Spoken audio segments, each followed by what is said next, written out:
That letter is talking about us literally verbatim and what we deal with today and how the system of white supremacy even operates in 2020. So we're going to take our time to go through that letter in that podcast and in its entirety. And we're going to just, chime in on some few things.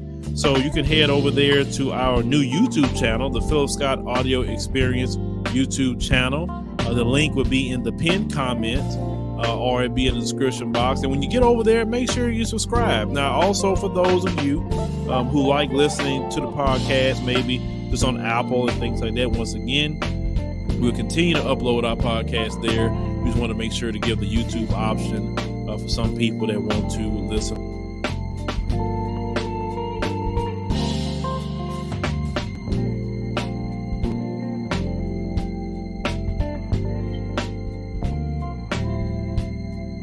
Welcome. Let me turn this down. It's always up like that.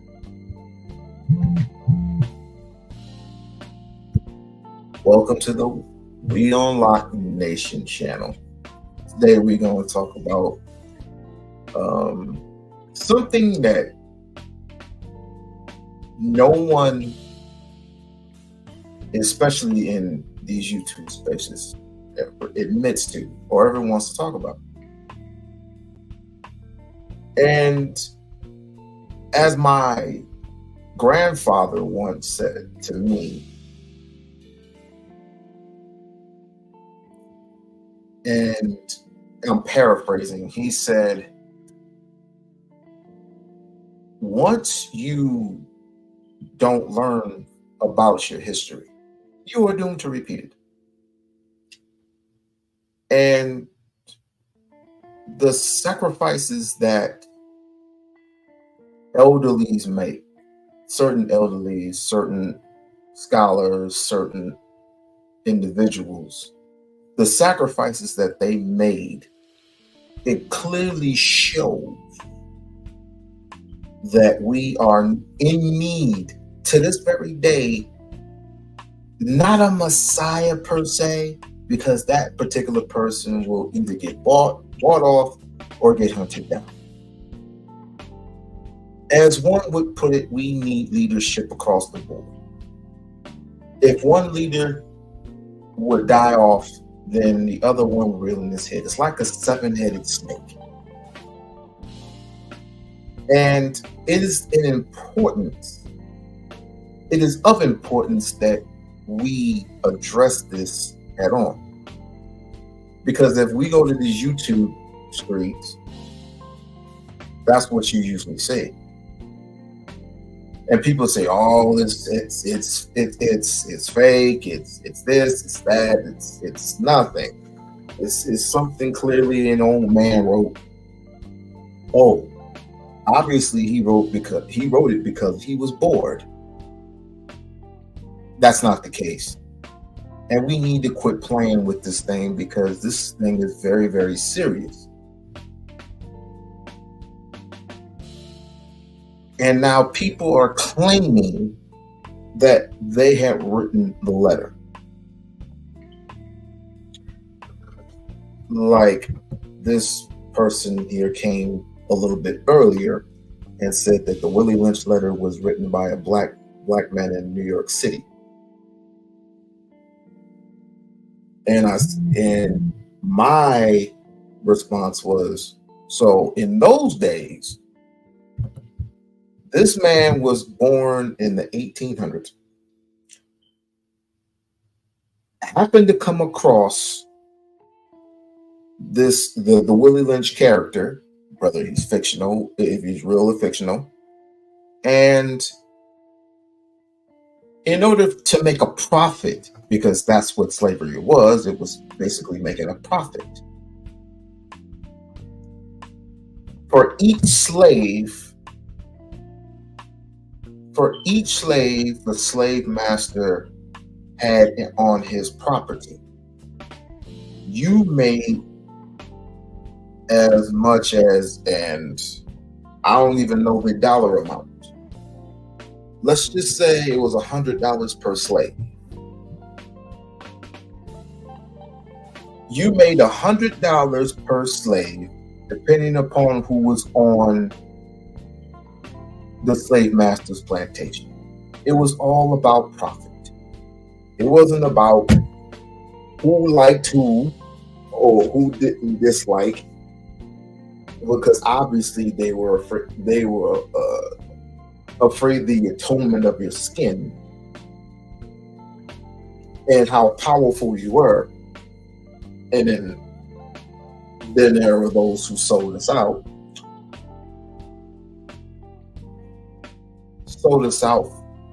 for this and that, and these things are true. But the fact of the matter is, all of these things, including that letter, still rings true to this very day.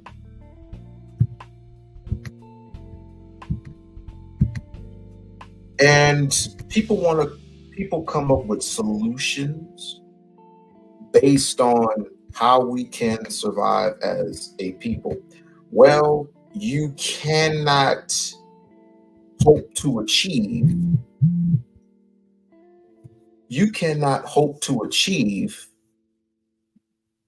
that particular attitude unless you combine yourself with the black woman.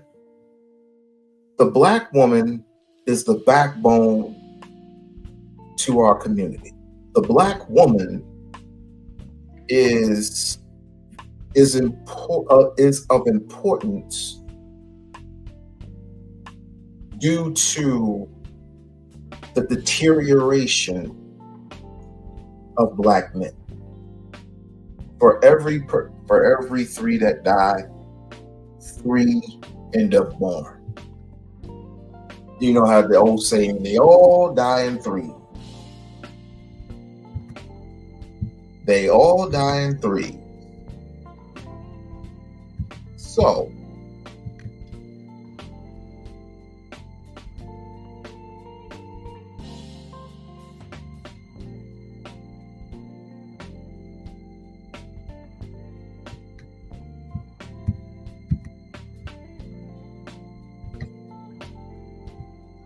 I want to go to, before we get into the actual let's see, why is my stuff not going? Before we get into the actual video that I'm about to show, because this is I showed this the other day, and I really wanted to break down on what these brothers were actually talking about and how it totally connects from one spectrum to the other spectrum, and how important it is to break away. If we cannot admit this much, that even in the letter when it states, throughout the course of 100-year period, we will end up killing ourselves, destroying ourselves.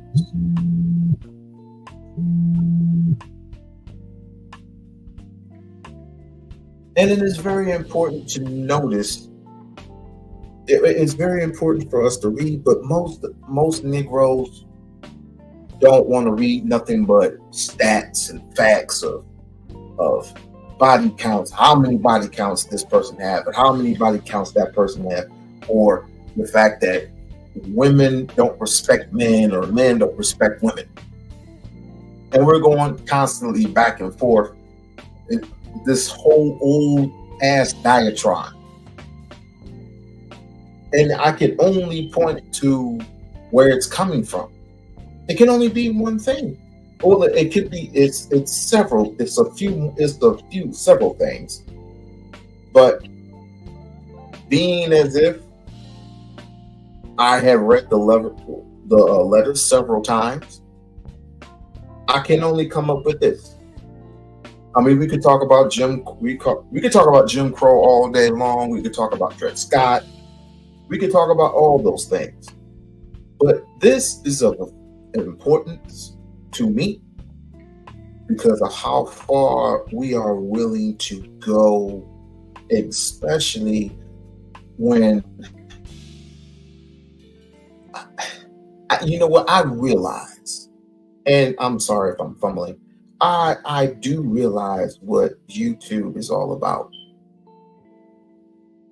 I realize that. I realize that YouTube is made for the black man and black woman because let's just face it, if we look at the statistics that black people are on YouTube more than any ethnicity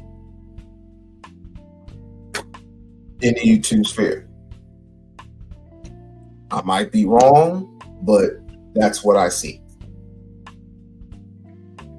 So I'm going to start off with this lady speaking about white rage. And she's going to go through a combination of things. A combination of things that people need to hear, but we know now that it's like we all say that things have changed, that mainly we have more information, we have technology that will soothe the black man of today. Not necessarily, because what is of today, we were fighting, scratching and clawing for this generation to receive that information. So it will be apropos for this generation. I'm not nitpicking, just to say thank you. Thank you to the baby boomers. Thank you to the Gen X's. And for the millennials to grasp a hold to it. And it's supposed to go to the next generation, which is Gen Z, and then Gen A, and whatever else is coming down the street. But it seems like we don't want to have these particular discussions. And I'm going to go through a whole base. Of why we are still cursed. We are, if not forever, cursed by Willie Lynch syndrome. So sad, but it is so true. The man's name. What he does say, my policies are working. New York City is safer now than it has been in years. And he pulls out his little flip charts with the little graph showing crime going down. My policies are working. New York City is safer. And I'm thinking, it's not safer for Amadou. Safer for whom? And the policies that he's talking about, it's the broken windows policing policy. That broken windows policing policy basically hyper polices black and brown neighborhoods, criminalizing black people, criminalizing brown people. You jaywalk, the cops are on you. Drop some litter on the ground, cops are on you. You're standing, cops are on you. You're walking, cops are on you. You are getting ready to step off the curb, cops are on you. That hyper policing is the policy that Mayor Rudy Giuliani said was working. And while he talked about it, he said, and my police force is the most restrained and best behaved in the United States. I'm in Kafka land right now. You know, where Gregor Samsa is this big cockroach, but everybody's acting like it's normal, right? You know, because I'm thinking most restrained and best behaved don't fire 41 bullets at an unarmed man. I know something is wrong, but I don't know how to name it. And you know, we have to name things in order to be able to face them, to be able to deal with them. And so I don't know what to call this thing. And I'm just going, ugh. But as a scholar, I keep writing, I keep researching, I keep thinking, I keep teaching, I keep writing, I keep researching, I keep thinking. And then in August 2014, I'm in my home office and the TV is on. And I look up, and Ferguson is on fire. I mean, the flames are everywhere. And it didn't matter. I had the remote in my hand and I'm flipping the channels. And it didn't matter. Let me see my left hand. It didn't matter if I'm watching MSNBC. Yeah. CNN or Fox. Out this door. It didn't matter. And it all said the same thing. Look at Black folks burning up where they live. Did you know that Black people were burning up where they lived? Black folks are burning up where they live. What is wrong with Black people? Burning up who burns up where they live? Because one of the things you begin to understand is that America needs the narrative of Black pathology. You know, everything would be fine if only Black folks would, right? We've heard this. And then you begin to fill in the blank. If only they would value education. If only they would not be thugs. If only they would. You fill in the blank in terms of that Black pathology, because that is absolutely necessary in the narrative of America. And so there I'm watching MSNBC, CNN, and Fox, all with the same narrative of Black pathology, this Black rage they're talking about. Well, I'm sitting up there and I'm shaking my head. You know how you're shaking your head like, mm-mm. And then I realized I'm looking shoulder to shoulder to shoulder to shoulder. I'm shaking my head so hard. And I said, no, this is white rage. Ooh. This is white rage. I had lived in Missouri for 13 years. I saw the way that policy worked. I saw the way that policy systematically and systemically undermined African Americans' access to their citizenship rights. But as a nation, we were so focused in on the flames that we missed the kindling. That kindling. Let's talk about some of that kindling at Ferguson. Kindling. 67% of Ferguson's population is African American. In the 2013 municipal election, the Black voter turnout rate was 6%. How do you turn 67% of the population into 6% of the voters? Those are numbers from Jim Crow, Alabama. You do it via a series of policies, the ways that you hold your elections, the ways that you craft your ballots. There's a whole series of tricks that you can use to change 67% into 6%. Kindling. Because you begin to think about what it means if you don't believe that you even have a say in who your representatives are. Kindling. Let's talk about the schools. Michael Brown school system. Missouri rates its school systems. It accredits them on a 140-point scale. Graduation rates, matriculation rates, test scores, the whole 9 yards. And you can get a total of 140 points. How many points do you think Michael Brown's school system got? How many? on 140.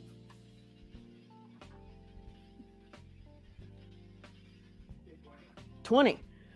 That's a good one, Eric. That's a good one. 20 out of 140, right? Anybody else? 10. Whoa. Aren't okay, I believe that's called cheating. 10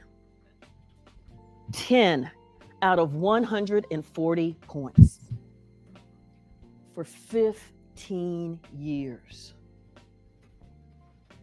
What that means then is that the public policy leadership was very comfortable with pulling an entire generation of Black children through a school system that could garner no more than 10 points, an entire generation. And then start pulling another generation through, because we're at 15 points from K through 12. Kindling. Let's talk about the police. We know that the police are here to protect and serve. Yeah, because I'm going to be doing this throughout, because there's a kind of hymn book that we sing from, right? We know it, right? We know it. The police are here to protect and serve. So in this protect and serve, except in Ferguson, they looked at that Black population as revenue generators. So you're doing 26 and a 25, boom, ticket. I don't think you fully stopped at that stop sign. Boom, ticket. Looks like you've got a broken tail light. Boom, ticket. Real quick, I want to give a shout out to my chat room. You didn't have to make it here, but you did. But this is all so important. And I know the trial of this psychomaniac, or what's his name, left my head. Nature Boy. I know he's in trial right now, or some said that he pled guilty. I didn't even go through the whole thing yet.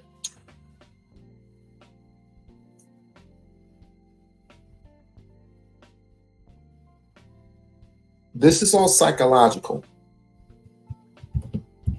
It's all physical. It's all psychological. Damn near mental. We all know that in the, let's just say in my era, and I'm an 80s baby. In my era, police escorted at least 60 Negroes to prison. Oh, excuse me, it was the 90s. Because we all know the Bill Clinton era, the 3 strikes and you're out. Above 60 Negroes to prison.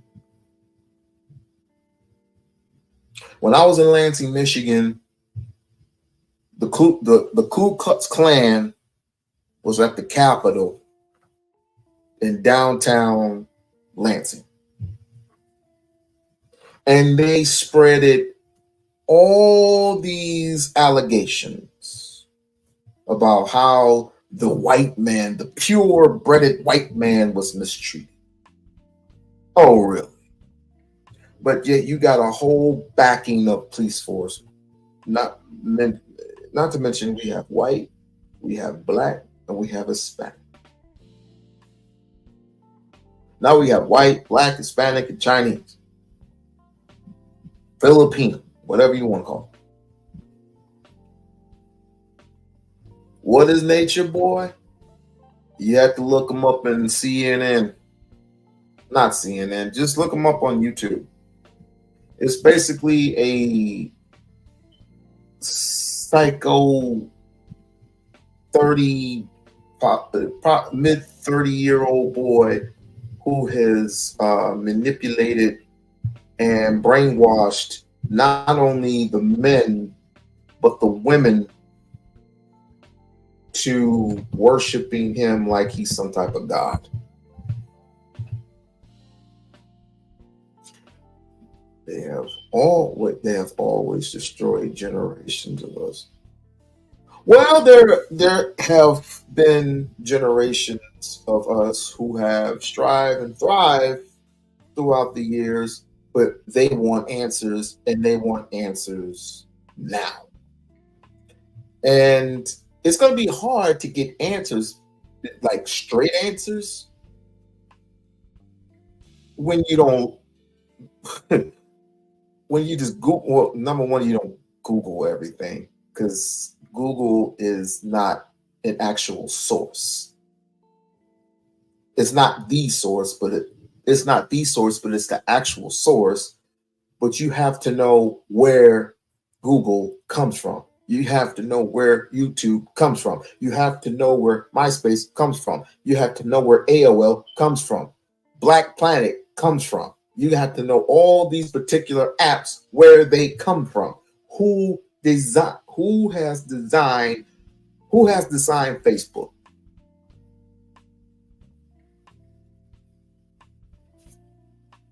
Who has designed all these particular apps? Rumble. Who has designed all these particular apps to distract you from the main problem, from the main source? Remember, Dr. Ephi said, and I quote, "You can use computers to help you, but it can also hurt you." The same thing that could help you throughout your Tinder can also destroy you. It's the same thing with a handgun. It can help you to save a life, or it can help you to take a life. We have to be in this generation, we have to choose. We have to choose which side we are on in terms of who we side in this community. Do we side with these corporate Negroes, these Sambo Negroes, these Honey I Shrunk the Kids Negroes, or do we go on the side of people who want to be third-rate marshals, people who want to be the Malcolm X's, and so on and so forth? Shame on me. The Queen Mother Nanny. Why am I blinking? Frances Cress Wilson.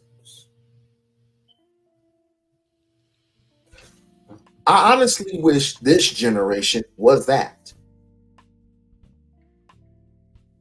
But this woman here today is talking about politics, and many people know politics. I can't stand politics. But some of us that are into that stuff need to be paying attention. Because one day it could be you in the news. And this is a working class neighborhood. And so when you start hitting this neighborhood, this community with $50 tickets, $25 tickets, $80 tickets, $100 tickets, and you begin to think about what that means, you pay the ticket or you pay your rent. You pay the ticket or you keep food on the table. You keep the lights on. There's not disposable income here. When you don't pay that ticket, the next time you're doing 26 and a 25, because now there's a warrant out for your arrest. Then you are jailed. And then the entire criminal justice process of fines and court fees and bail are all pulling from this working class Black community. By the time when Ferguson blew Those fines and those tickets accounted for 25% of Ferguson's operating budget. Real quick.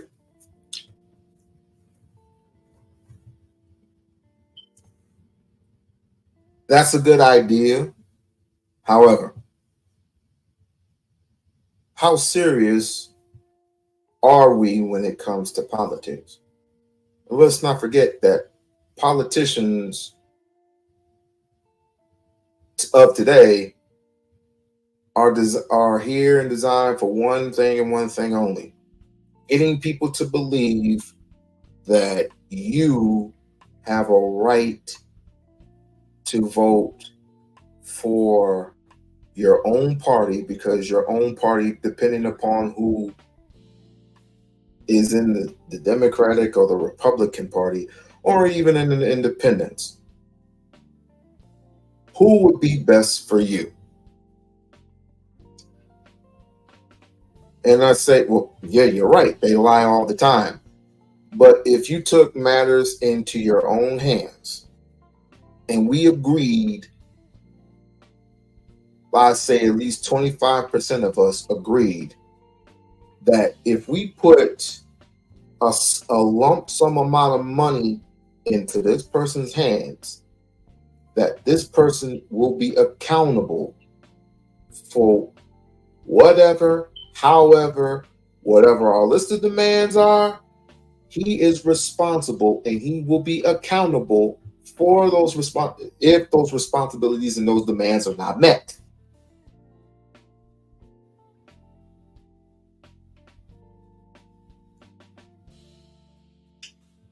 But we are in a process, and still in the process of, where am I getting my money back? Where am I getting my money? You spend it. It's like, I'm gonna drop you with a $20. I'm gonna drop you with $20. I'm gonna drop you with $20 here. I'm gonna drop you with $20 there. I'm gonna make it 150. I'm gonna make it 140. I'm gonna make it 1,000.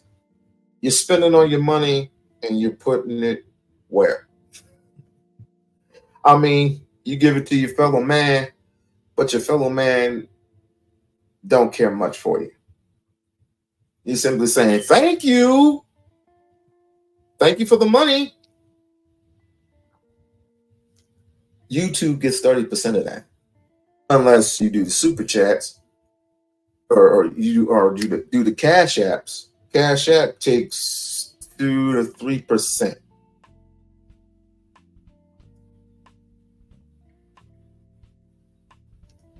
If you want justice,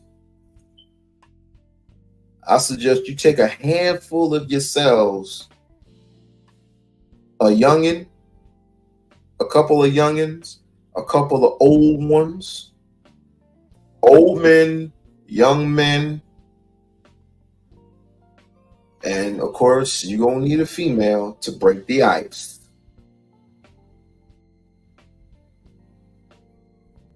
And you decide out of that bunch, when you get tired of them pulling you over and you get that chakra coming down your spine and hitting the nervous system of your back, signifying that I am afraid, or what did I do wrong, or oh boy, here we go again. It's like, I hate the police and blah, blah, blah, blah, blah, blah, blah, blah, blah. Or am I going to make it home? Am I going to make it home? You're starting to wonder in the back of your mind, am I going to make it home? All these specific things. And one thing that in the back of your mind is saying, what if I could own a piece of the police and they do our bidding? Not the state's, but our bidding. Something to think about. 25%. And let me be really clear.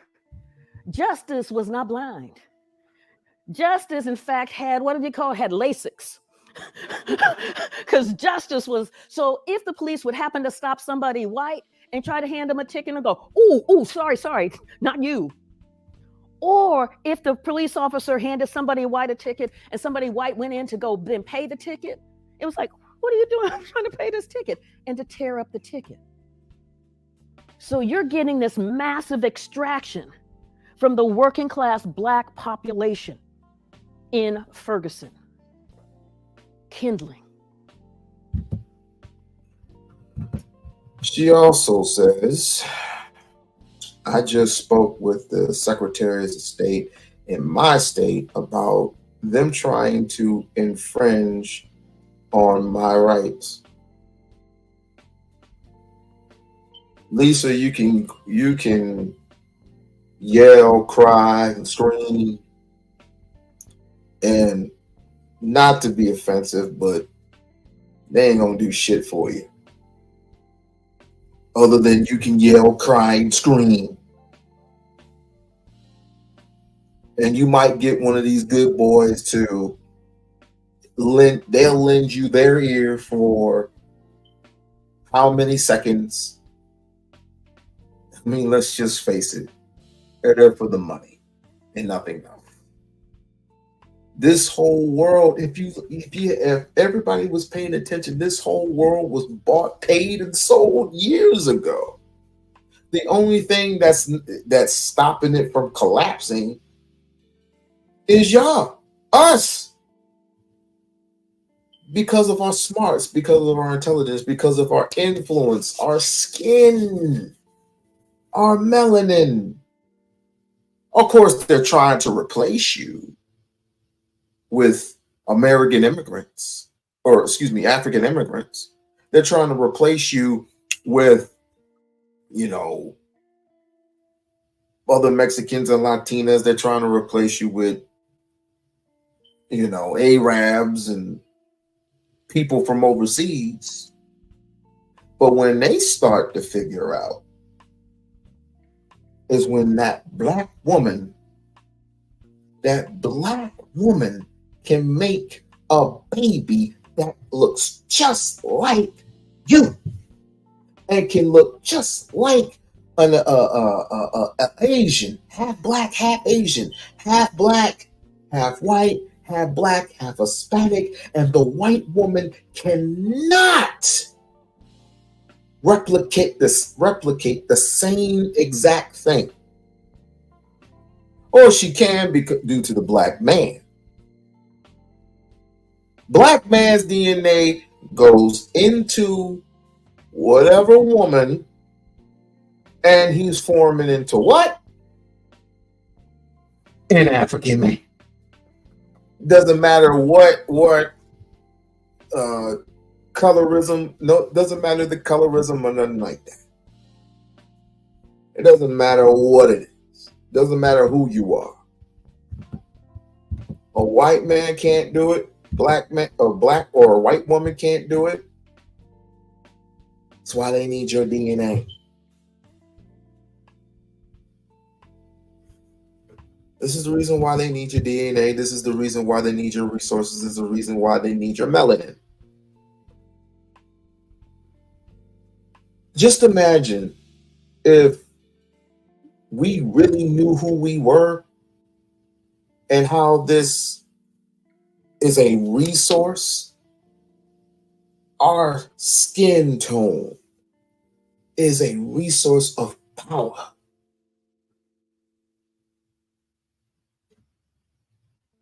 And if we really knew who we were, how powerful we'd be overnight. How we could take over the Americas due to the lies, due to the deceptions. Warfare is deception. Remember that. And so as I began to think about this kindling, I began to think about the way that white rage worked. White rage is not about visible violence. We often think of rage as visible. We often think of the racism as this visible thing. But white rage is subtle. It is corrosive. It operates through the state legislatures, through Congress, through the judiciary, through school boards. It cloaks itself in legalities. And so I set out, and so because it's so quiet, it's so subtle, you don't see it. And so I set out to blow graphite onto that fingerprint, to be able to trace white rage throughout time, not all the way back to time immemorial with the dinosaurs, but at least up to the Civil War, all the way through to 2016. And one of the things that became clear to me as I started thinking through how white rage works, it became clear to me that the presence of Black people was not the trigger for white rage. There's that stun, almost, what you talking about, Willis? Look. It is the presence of Black people with ambition. The presence of Black people with drive. The presence of Black people with aspirations. The presence of Black people who achieve. It's the presence of Black people who refuse to accept their subjugation. The presence of Black people who demand their rights. That's the trigger for white rage. And this society has therefore punished Black resilience and Black resolve. Now, at this point, this sounds like almost Scooby-Doo-ish, right? Because we know it's so counterintuitive, because we think of the US, America, as the land of opportunity, right? And so all you've got to do is work hard, yes. And I'm telling you, y'all know the hymn, right? So my baritones here. Right? We know the hymn. We don't even have to pull out the book. It is in the ether. It's in the cultural language that we understand how this nation works. But so what happens if you have a series of policies that in fact punish Black achievement, Black aspiration? And it sounds counterintuitive, but how else can you explain how government after government after government has worked so hard to see to it that Black children do not get a quality education? Let me give you a couple of examples. In 1947, in Prince Edward County, Virginia,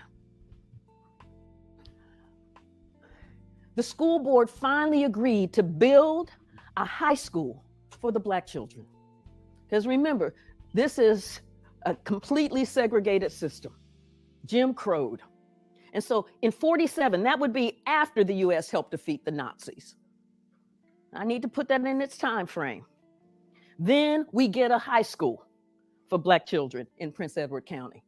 Within a few years, that school is bursting at the seams. 2 to 3 times as many children are in this space than that building can hold. And so the Black parents are going to the school board, the all-white school board, saying, we need an additional school. We've got kids bursting at the seam. It's doggone near impossible for them to learn sitting one on top of the other like that. We need a new building. The school board was like, no. And the parents are pushing hard, unrelenting, demanding education for their children. And the school board finally relented and put up 3 tar paper shacks and said, your kids can go there.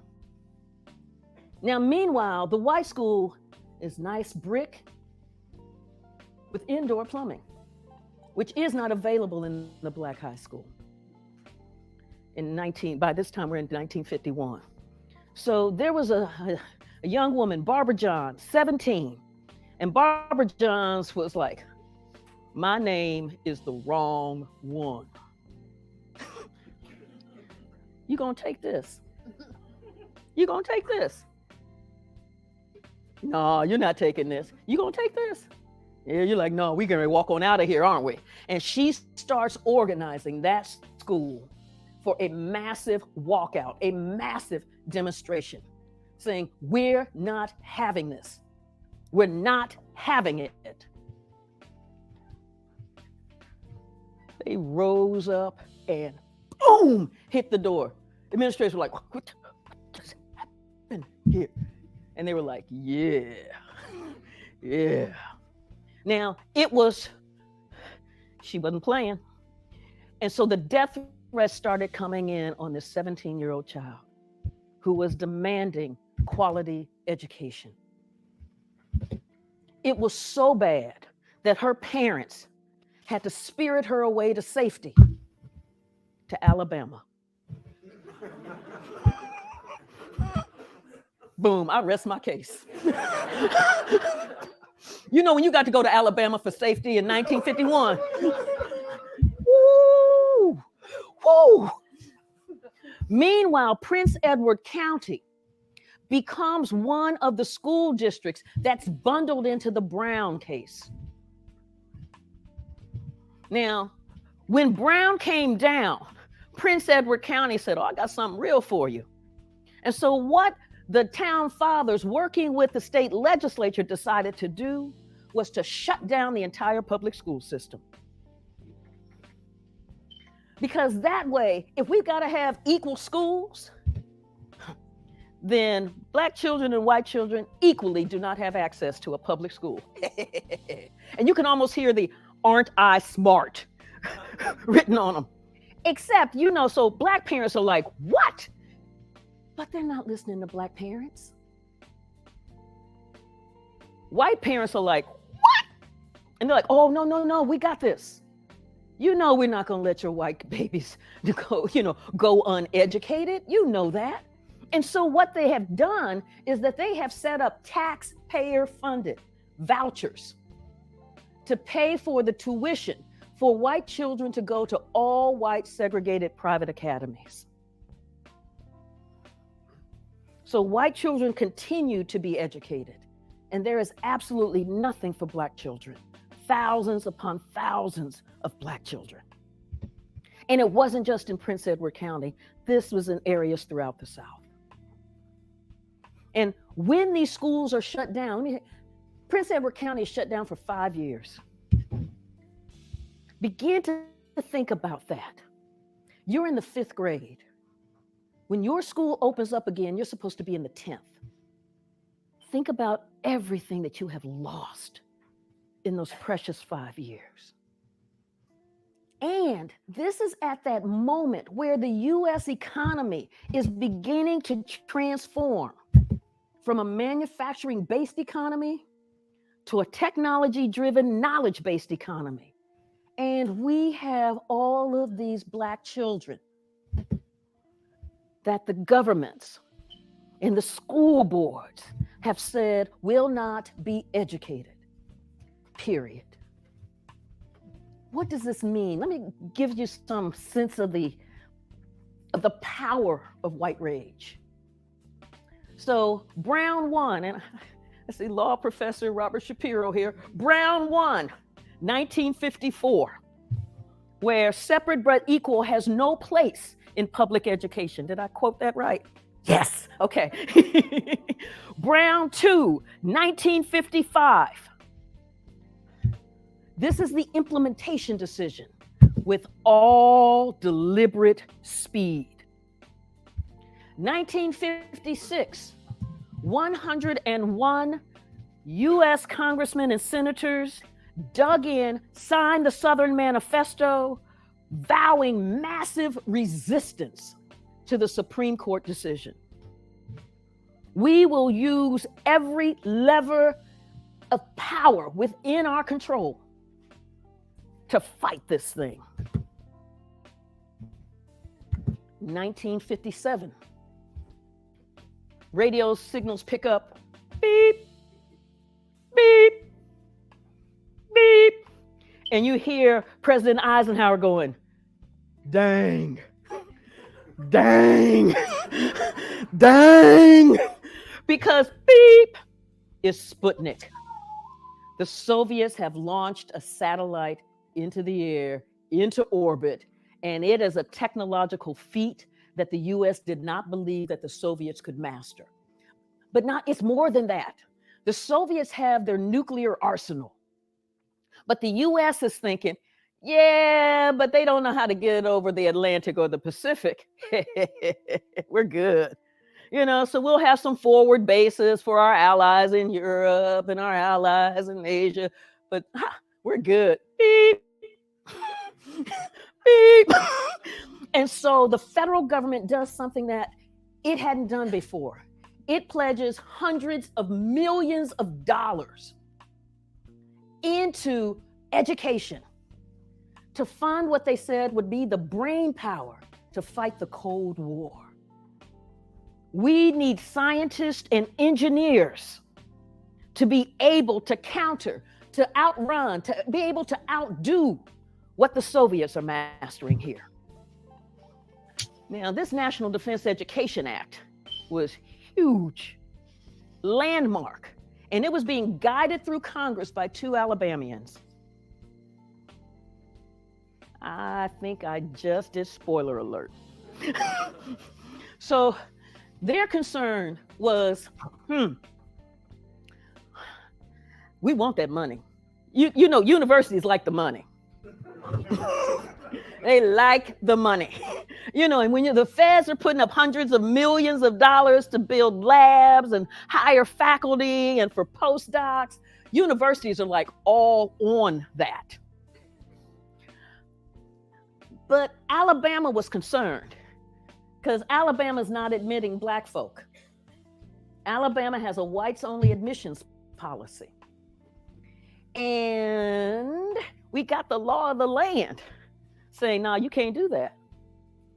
And so in this discussion with the Eisenhower administration, they're like, we will shepherd this bill through. We need to make sure that we do not have to abide by Brown. We need to make sure in financing the brain power for the Cold War that we get to maintain Jim Crow in our admissions policies. And the federal.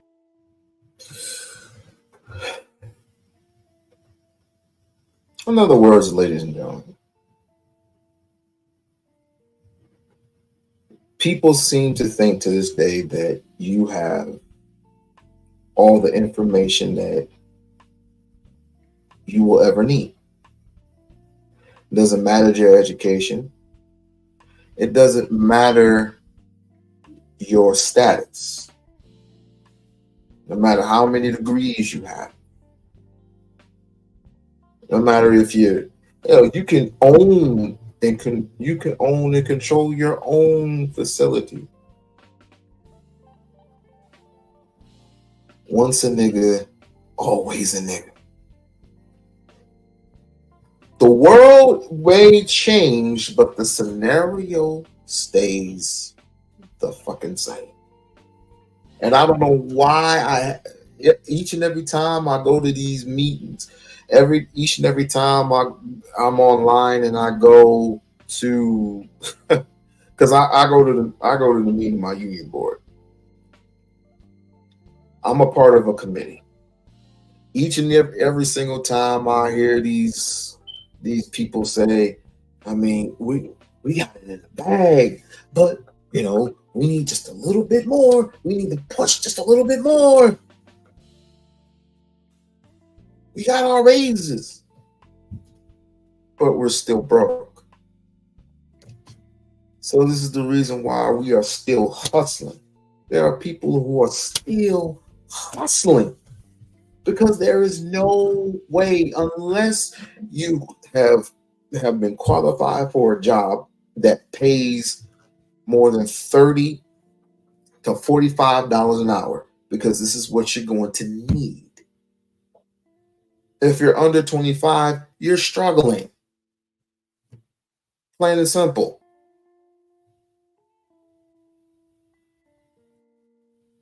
Plain and simple. Now, I'm going to give this woman a rest, and I'm going to go to ain't nothing new under the sun. You are absolutely correct. Ain't nothing new under the sun. Well, of course, these young dudes, they get frustrated, and I realize why. I understand why. It ain't because of us. It's because of the system that you're in. It ain't got to do with the black man. The black man don't own anything. The black man don't own and control nothing.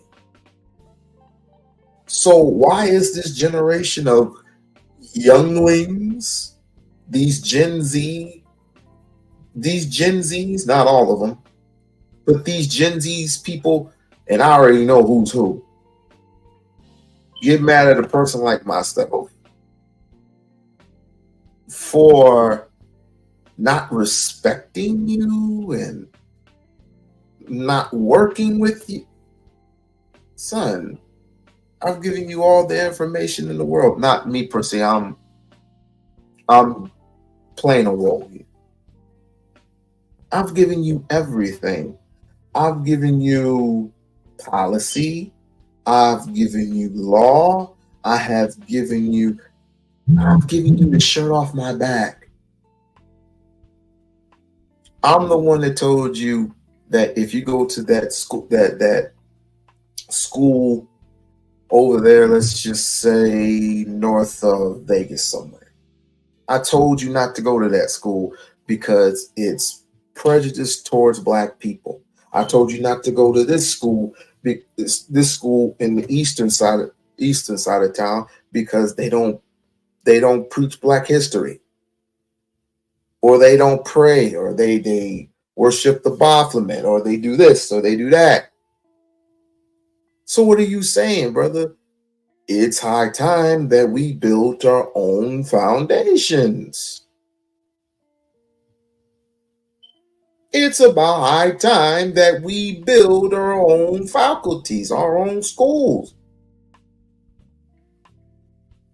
This is what I heard the other day, that, of course, they have the Crown Act in LA that was just in effect a couple of weeks ago. It might have been a week, but whatever. And the Crown Act consists of no one is to be discriminatory just because of the length of their hair, their natural hair. Still, we are pulling a vanguard to this very day. And now we were saying that we cannot wear in a length part of our hair down past our eyebrows. But we don't talk about white folks when they come in with swastika tattooed on their forearms. So we fight and we fuss and we fight, and we don't take into account that white folks are just as responsible for the swastikas, the tattoos that they have on their necks. How many people that they hired, how many Nazis get hired into the police, to police force? They don't have check no credentials. They don't check anything. They'll just hire anyone. They'll hire anybody when they're in your city and you don't know who's who. You don't know who's what. That's what the situation is. I mean, haven't you foreseen this? I mean, this is the reason why Obama opened its borders and opened up Africa's borders to all these LGBTQ HIV people.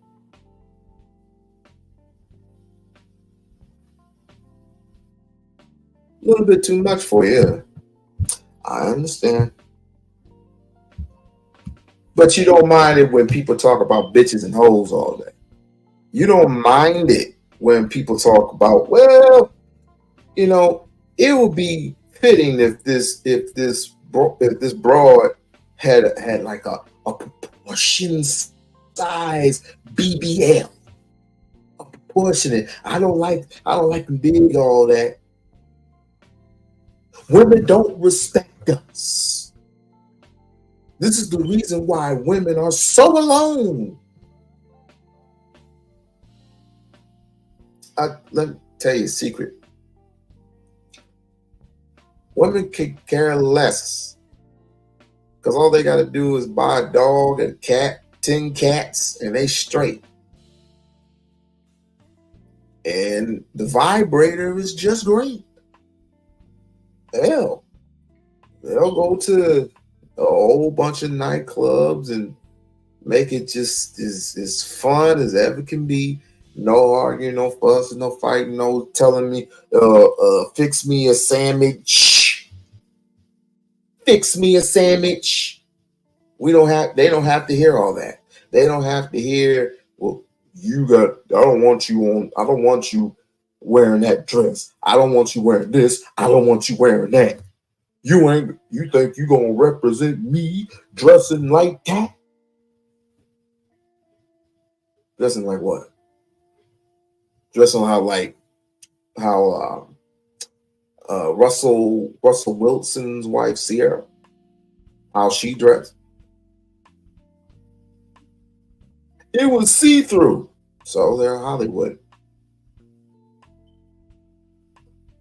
I'm getting sick and tired of us comparing our lifestyle to Hollywood's lifestyle. Nigga, we broke. We are broke. We don't have money like that. We don't have money like that. We ain't millionaires and billionaires. We're just scraping and going by. Keeping our head above water. And some of these six-figure dudes, they need to be careful. Because inflation, we don't know how long this is going to be. Either we are going to have a sustainable, we're going to have a sustainable lifestyle, or we're going to have to vote in a new president. But you love Joe Biden. What the hell is Donald Trump, if he's administrated at all, what is he going to do for you?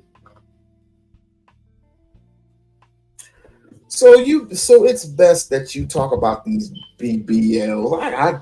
I guess that's just your forte. I guess you can talk about the simple fact that you don't get no respect.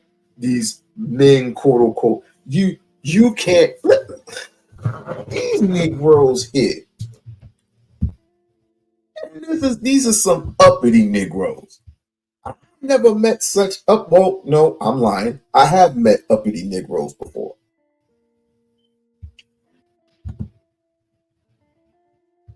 But I don't pay attention. I don't pay attention to them. I really don't. I don't even pay attention as much about how so many hating ass coons, and that's what they are, hating ass coons, that's what they are. Where is it?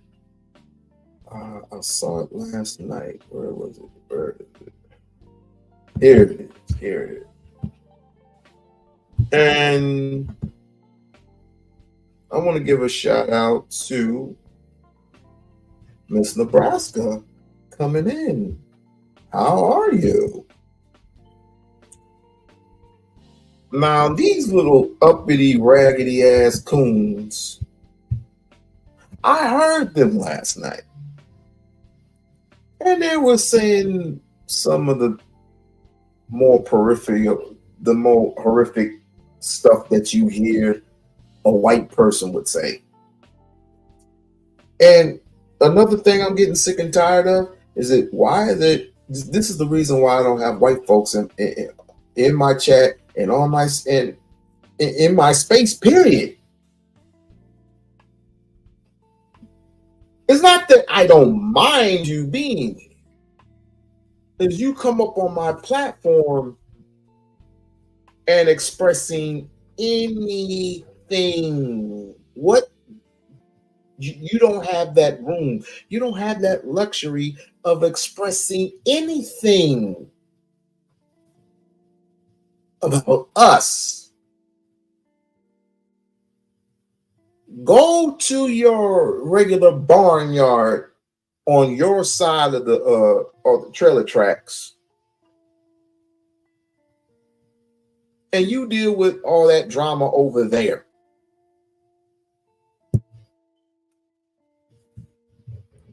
I'm great. I am so great. But let me get to these. Let me get to these coonish individuals. I mean, my God. No matter what he does is good. Powerless, working class, oppressed black man cracks a sex joke, and folks want to put him in Alcatraz for life. A woman feeling uncomfortable, even, you and I talking about, strippers that we saw last Don't this dude look like Uncle Ruckus? week, and she's 15 feet away, and she's feeling uncomfortable with us talking to each other off in the corner, and yet she can work with the boss that grabs her boobs behind closed doors for years. Or be like our vice president, sleep her way to the top, and as long as she get what she wants, it's quite all right. I mean, speaking of Kamala Harris, I was just saying to someone, probably take on that whole sub. She's got jaws. Look is how feminine and the independent woman movement are different. Are they different? As a historian, are they different? It's all the same. It's all the same group of unhappy women. Let's say this before we go any further. One, I believe 100% that women have and must have the right to vote, to be educated, to be paid fairly, to be inviolate, which means they shouldn't be harassed walking down the street, people doing wolf whistles, all this. It's inappropriate. No one should be able to touch them that they don't want touching, and vice versa. They shouldn't touch anybody. They should have protections, Title IX protections, which allow women to have spaces for women where men have no business being. And I also believe that women have the right to, one, not be forced to have 50 kids. Women should be safe from violence in or outside the home, and vice versa, should be held accountable that they are not violent against men or children, and they are treated as equals under the law. So if I'm a woman and I take my child to a no good, greasy spoon, and I have a fight with my boyfriend for me to get my son to shoot and kill a man,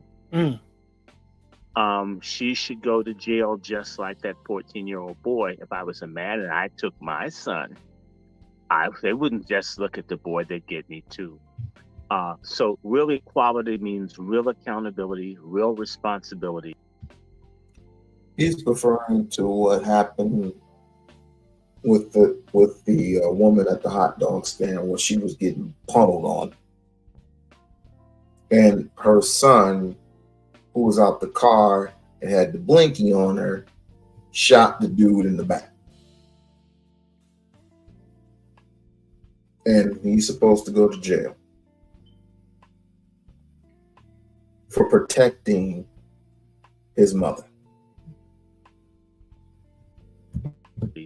And equal consequences. In fact, I want equality to the point where women get drafted to serve in the military.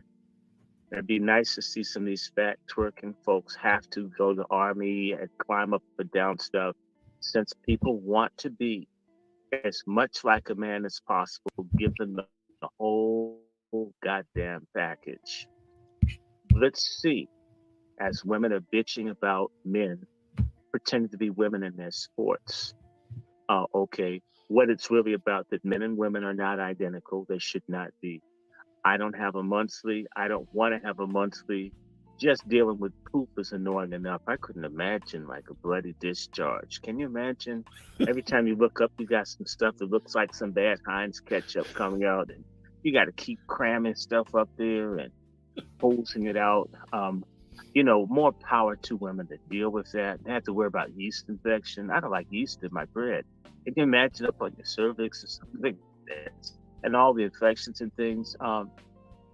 You can eat bad food and it can jack your pussy up. Bad dick can jack your pussy up. Look, let women have women's space, rights, dignity. They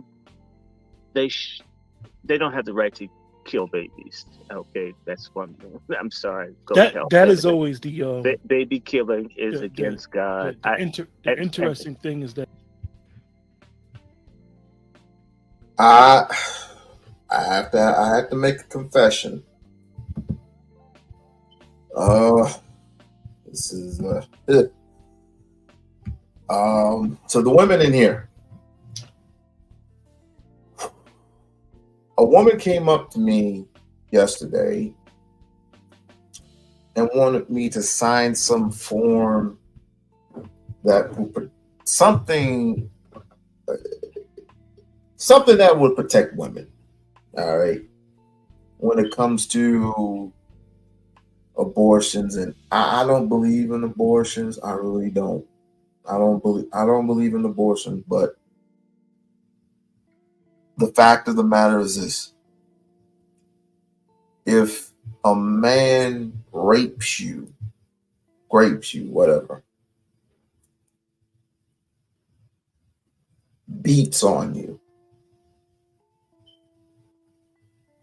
I believe that it is your right to either keep the child or abort. I would prefer you put it up for adoption. But depending on how bad the circumstances are, or wow, it'll be totally up to you. I understand it's my body, my choice type of mentality. Most of these Negroes out here are vastly complaining about that because they feel it is their right that if they want a child, they can have it's their say so too.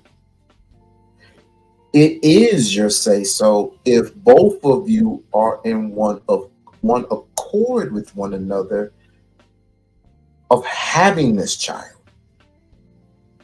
I would prefer marriage first, have your fun later. But this is the problems that we run into. So I had signed it thinking, well, hey, this is a support of women because I'm pro women all day, every day. Excuse me, I'm pro black women, not white, not Hispanic, not Chinese. I love my people. It was a very, very difficult decision, but these two Negroes here, I think the bar has been set, and that is separation must occur. Separation of black men and black women must occur, and ever so often we can come together and we can have these discussions. And I'm not talking about married couples. I'm talking about single couples. It's about high time that we separate ourselves due to the simple fact that we cannot get along with each other. And since we can't get along with each other, then process is like this. We're in the wilderness talking the same old baby language, just like this. The same old baby language. And we all know what that is. You hate me, You hate me, I hate you. You don't respect me, I'm not going to respect you. Da da da da da da da.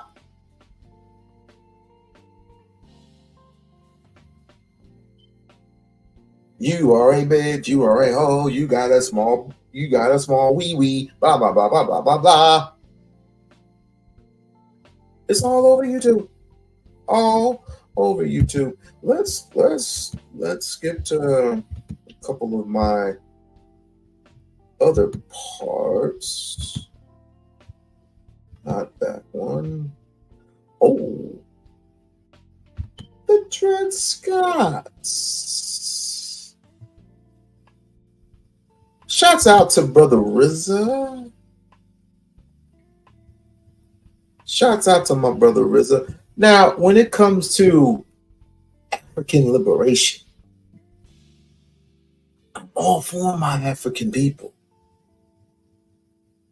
But what I heard about this situation with the LGBTQ agenda in Ghana really took the cake for me.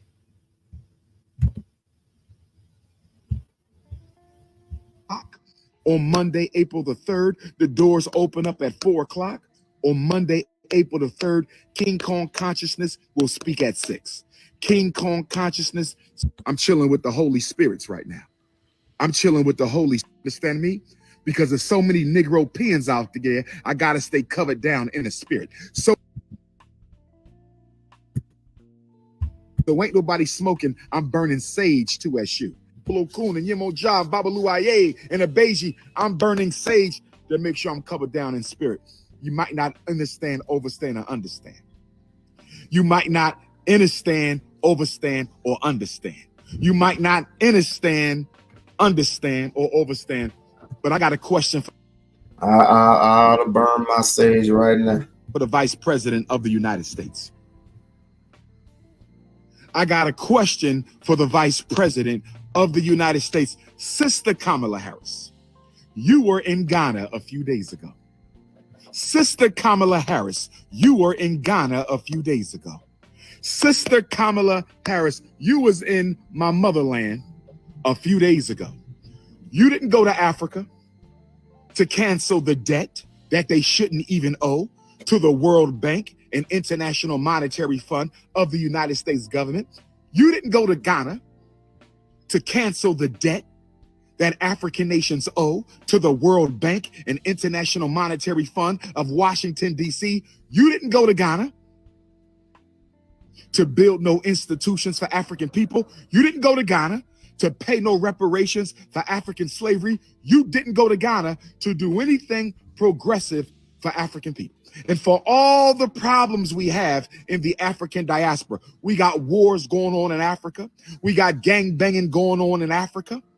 We got genocide going on in Africa. We got hunger going on in Africa. Not that all of Africa is struggling with those things, because Africa is a modern paradise. But my point is, there are issues in Africa. We got coups that were financed by the U.S. government in Africa. We have coups, overthrow of democratically elected governments on African soil financed by American CIA. But you didn't go to Africa to deal with them coups. You didn't go to Africa to deal with all the diseases y'all be dropping off.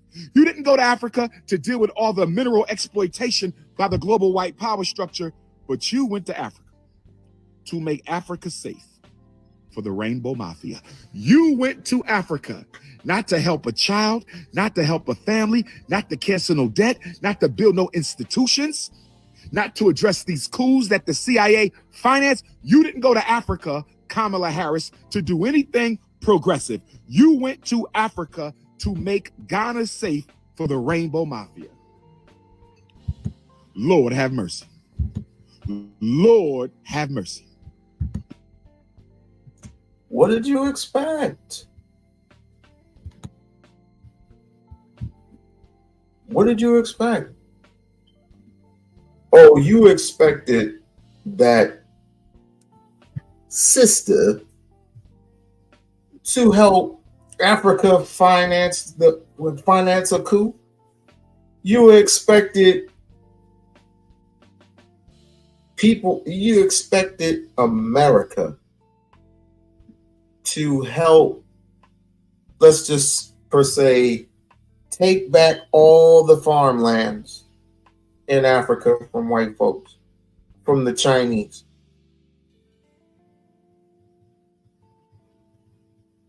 No.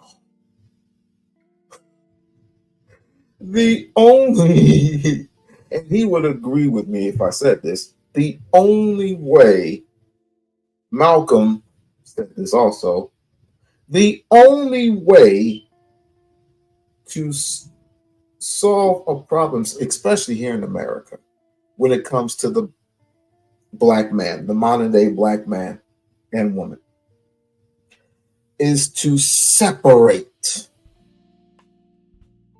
We should have separated from white folks years ago, centuries ago.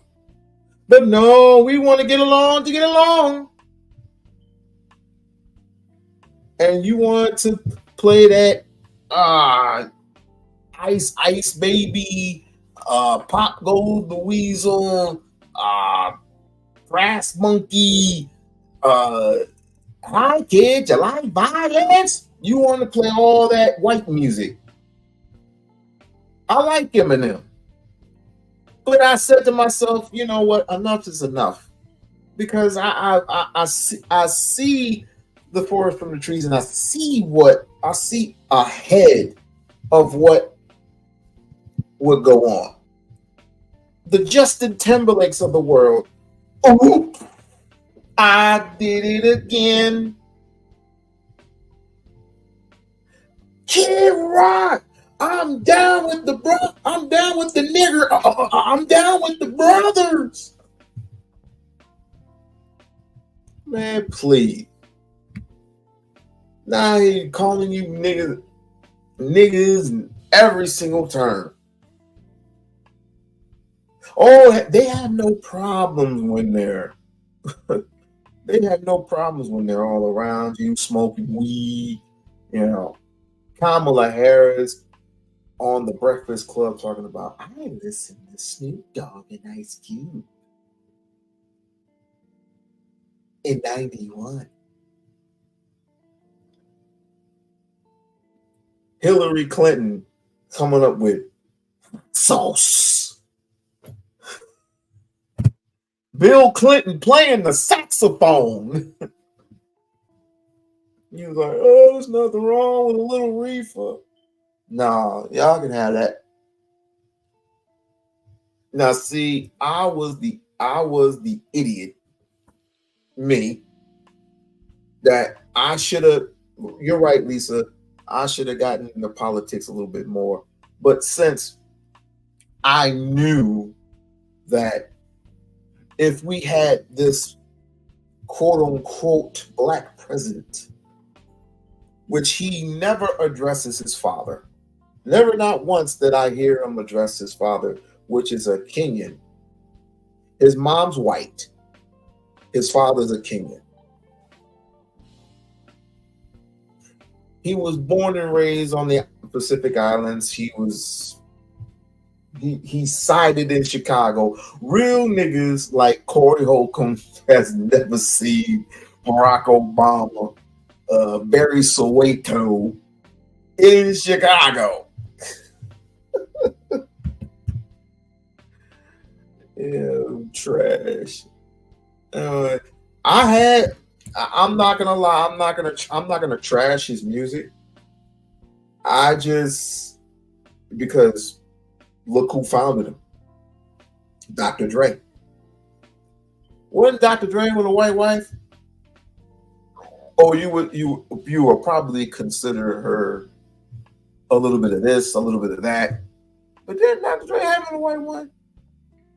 It's Hollywood. We got to get out of that Hollywood phase and we got to start focusing on us. But it's going to take a vast majority, more than 7 or 9 people to actually do this. I mean, I would love to have more opinions.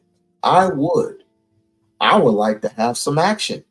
I would really like to participate in some type of action. I can't do it by myself. I can't do it by myself. Impossible. It's impossible to do it by yourself. Lord, of all the problems you could have dealt with in Africa, like reparations for American theft of African bodies for 400 years, like reparations for American theft of African bodies for 400 years, like reparations for American theft of African bodies, you didn't deal with that. No, no, no. You went to Ghana to make it safe for the Rainbow Mafia. You flew how many thousand miles? You flew how many thousand miles to do what? Have a conversation with the president to make sure Ghana is safe for the Rainbow Mafia. No disrespect to my African rainbow gangers. No disrespect to my African rainbow gangers.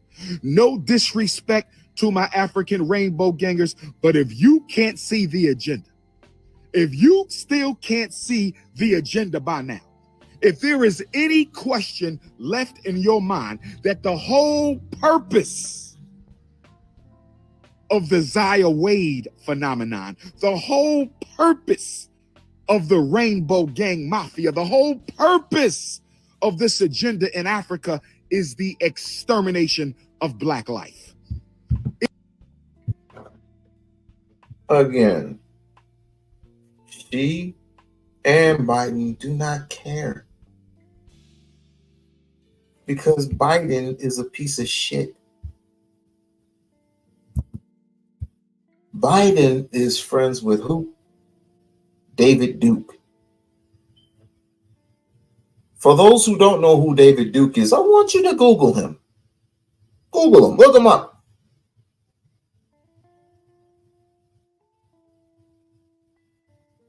You expected him to do what? Or excuse me, you expected her to do what? Call Tyrone? I don't know. It's crazy. Yes, it's confusing to me too. It's very confusing. But guess what? It's based on what Barack Obama did to that country. Meaning, if Africa did not open up its borders to the LGBTQ community, they would no longer get funded. They were threatened by that man. If you do not support the LGBTQ community, you are going to lose funding.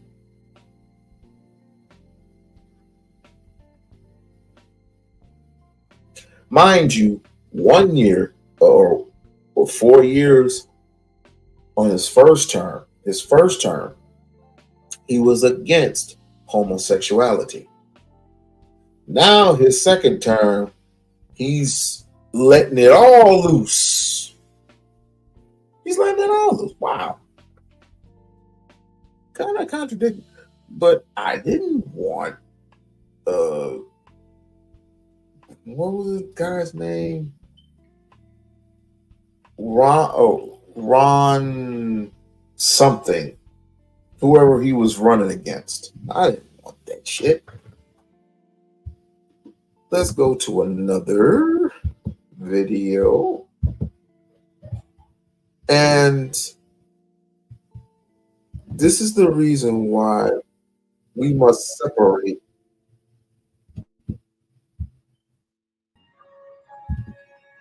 We must separate ourselves.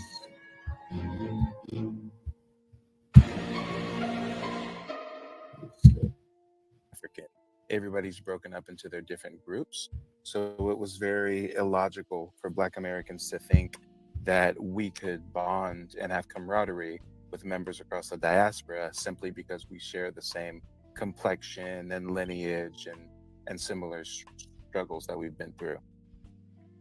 the tools the colonizer use in Africa are the same they use in America, but we do have tribalism, xenophobia, but we have a same goal, so we can't we could understand each. You know what? I have to give this a little bit more time. I have to give this a little bit more time. Let me give you the little backstory to this son of a bitch. Let me give you more of a backstory. Now we're all content creators. We're all YouTubers, quote unquote. Before before this was Mike TV, he was a real estate guy. He gone by a different name, and he was messing with other content creators, trying to get Anton Daniel's attention, and E-Black's attention, and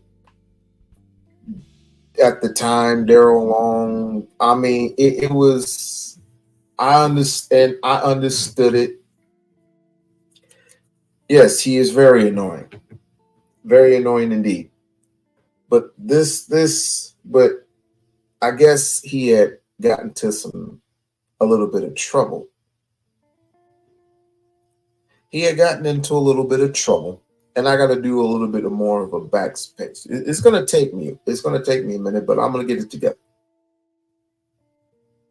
He ended up getting booted off. His page got taken away for whatever reason, and now he comes back, and now he's forming up a new batch of annoyance, and we're gonna go after Africans who are not born here in America.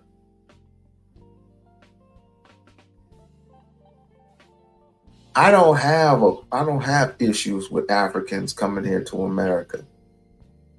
Just don't be annoying. But what he is doing is more annoying than African immigrants coming into this country and proclaiming everything. No, this is much, much worse.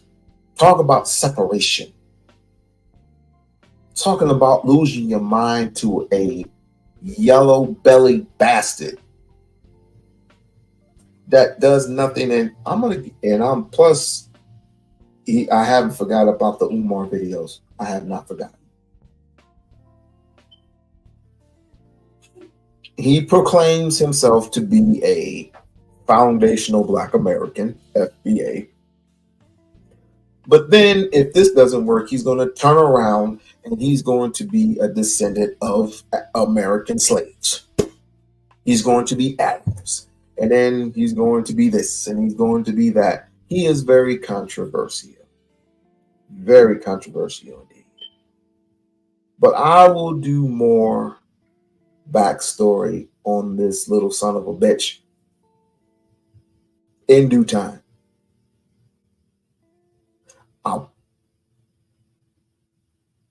If we're ever going to grow as a people, we do not need to put up with this. Because you do know, if Africa goes, so do you. We're founded here in America. We were here first, here in America. Oh, really? So, what were the original Americans? What was the original America? Can anybody give me a name? How long we were here? Who were we? Were we Homo sapiens?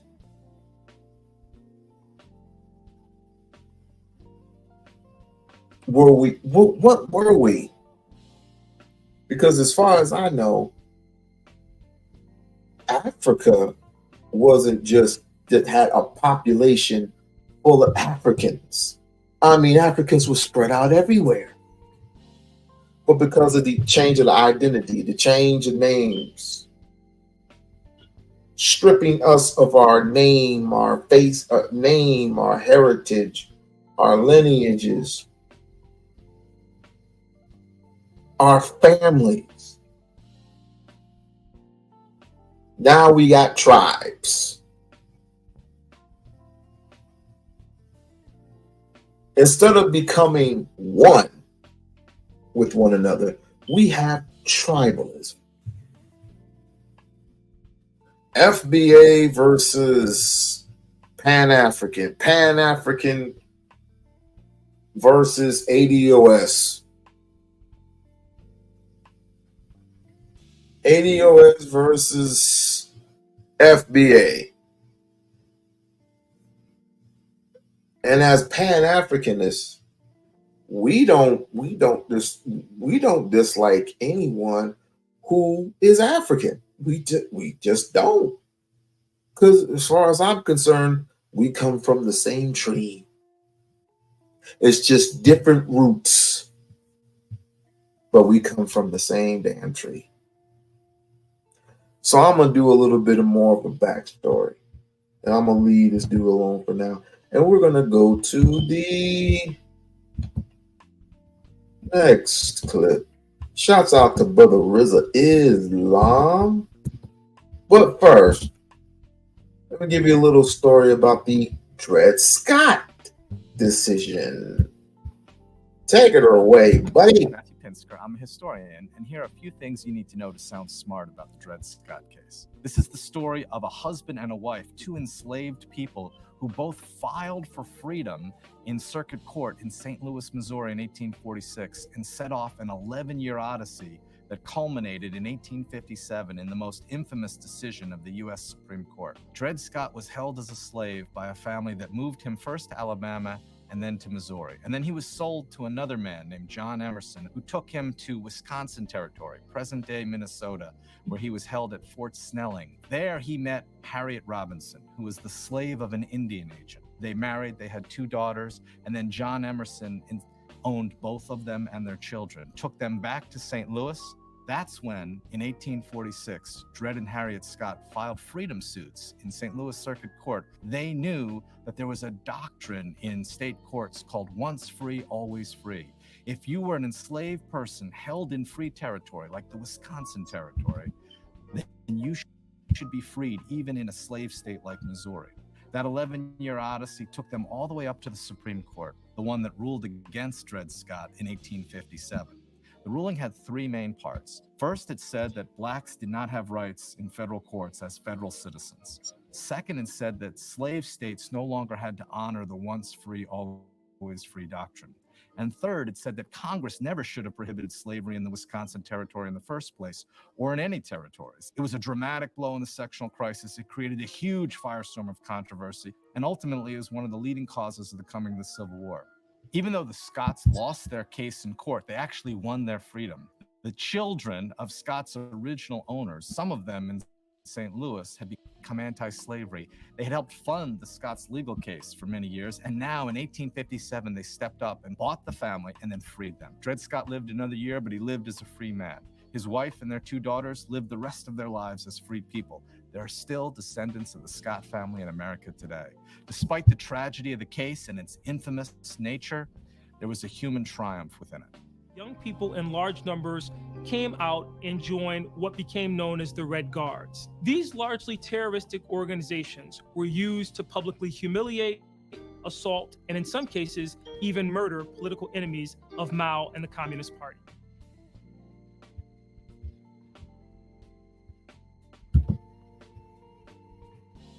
Interesting.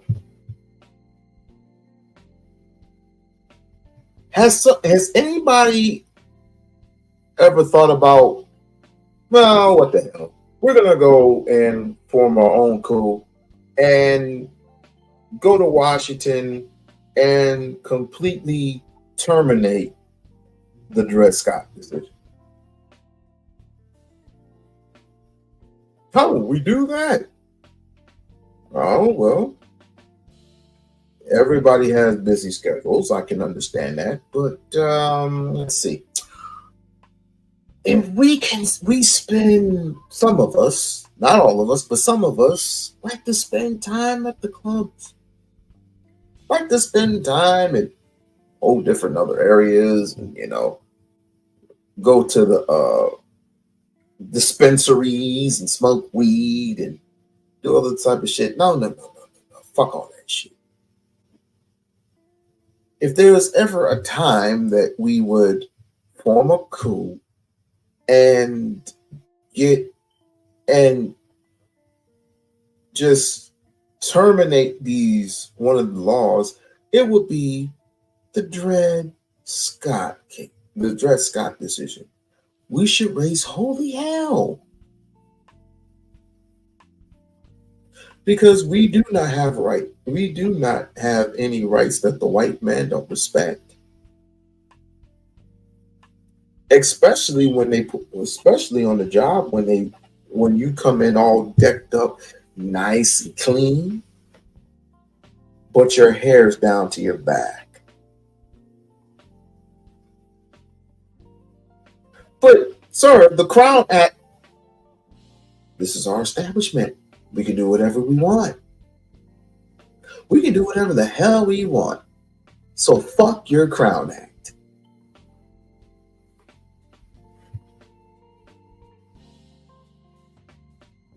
It's crazy. All right. Almost time for the actual sauce. As a matter of fact, and wait no further, we're gonna go ahead and we're gonna fire up this, if I can find it. Like and subscribe to the channel. Like and subscribe to the channel. Oh yes, we need to get rid of the drip. If we can form a coup, and I know we can.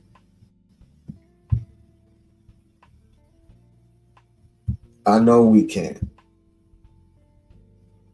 Let's see if I can find it. Boy, there's so many videos. I don't know. No, not coffee. Give me a second, y'all.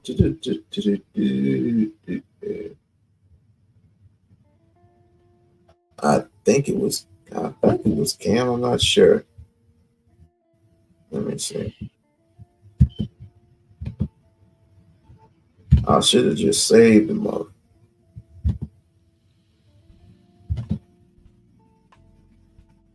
I think this might be it. I don't know if this is it or not. No, that is not it. Like, share, subscribe to the channel. Like, share, and subscribe. Like, share, and subscribe. Like, share, and subscribe to the channel. I think this is it. Is this it?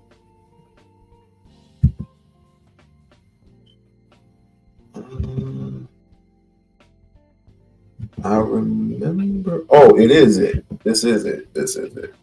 This is it. So I found what I was looking for. Yeah. If I can find the sound. Yeah. But at the same time, I don't think it's beyond the pale to ask black men to be better. So don't be that person. Even if that woman is messed up and broken, you don't have to be that person. You don't have to deal with that broken woman, but you still don't have to be that person, right?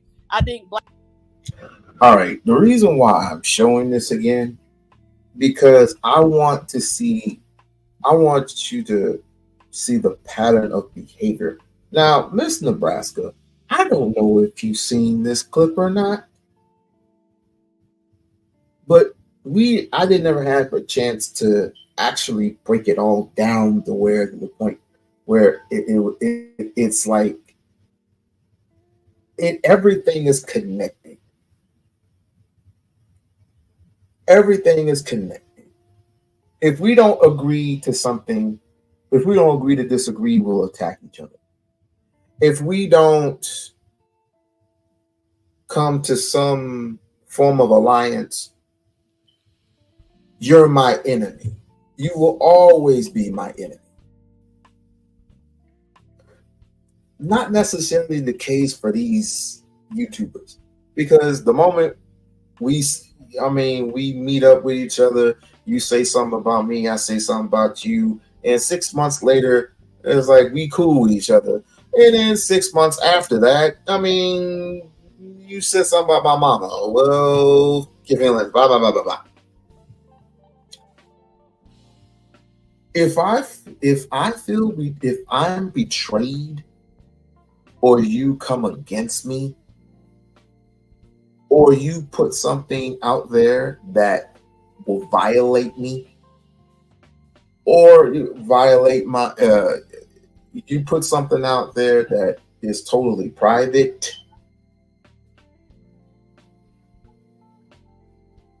then you're pretty much dead to me.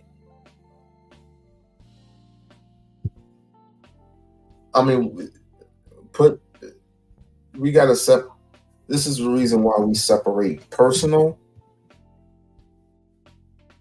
from business. Business is business. Personal, that's something totally different. But this right here, I wanted to tap into something, because when we talk about the Crown Act, we're talking, it's a simple base, and it's all connected to, and it should be connected to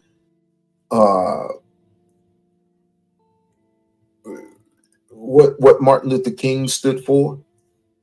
And we were not judged by the color of our skin, but the content of our character. But we should not be judged by the way we style our hair, because our hair is not conducive to,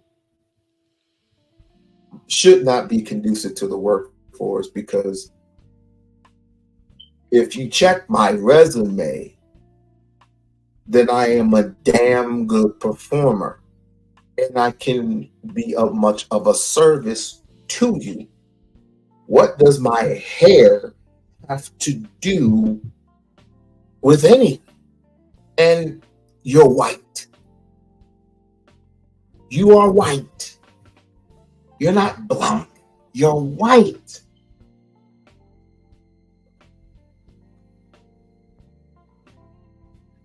Their bylaws, their rules. Their bylaws, their rules. And this is the reason why I say, if the time to build our institutions, our schools, our banks, our everything, even fast food is dangerous, even though I love it so much. Fast food is very, very dangerous. Even some certain grocery stores are starting to get dangerous. Everything lines up to the letter, y'all. Read the letter. Black men ask black women to be better all the time. And, the community just sees it as, do what's right. And so I don't think that, black women saying, hey, we want you to be a little bit better. I don't think that should be a problem for anyone, because we want the community to be better. So yeah, I agree with that. But however, it's saying that once you have you don't want to have a male child, so you could raise that male child to be a better, productive human being in society, sounds wild to me. Because if I have a black daughter, I'm not gonna say, damn, I don't want a black daughter because it's a whatever, a sexy red type of human being out there where I don't want my child to. No, that's crazy. No, I'm gonna raise my child to be what I don't want it to be.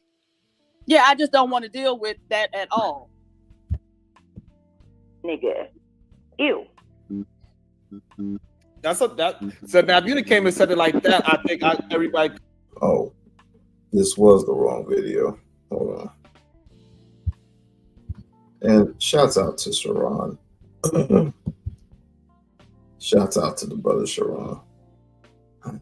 Maybe this one is it. Let me go on a time out. So does anybody have any questions thus far? I'm gonna go ahead and put the link out there. We can chop it up for a few. I'm gonna go ahead and put the link out there for people who want to come up and chop it up with your boy. We On-Loc Nation. Just don't forget, just do not forget to hit the like button or the dislike button, whatever your preference is. And go ahead and hit me off with a couple of dollars. Your boy hungry. I think I need to find that song. I forgot what the. Okay, here it is. Here it is.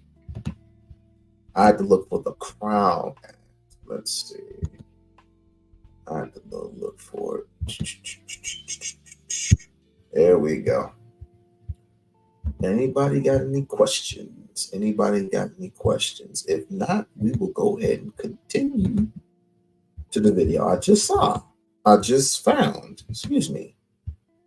Here we are. And thank you for correcting me on that. But I also want to welcome Taz Exclusives into the conversation. What's your thoughts, Taz? Taz, what's up? We're going to go ahead and we're going to break down this video clip by clip.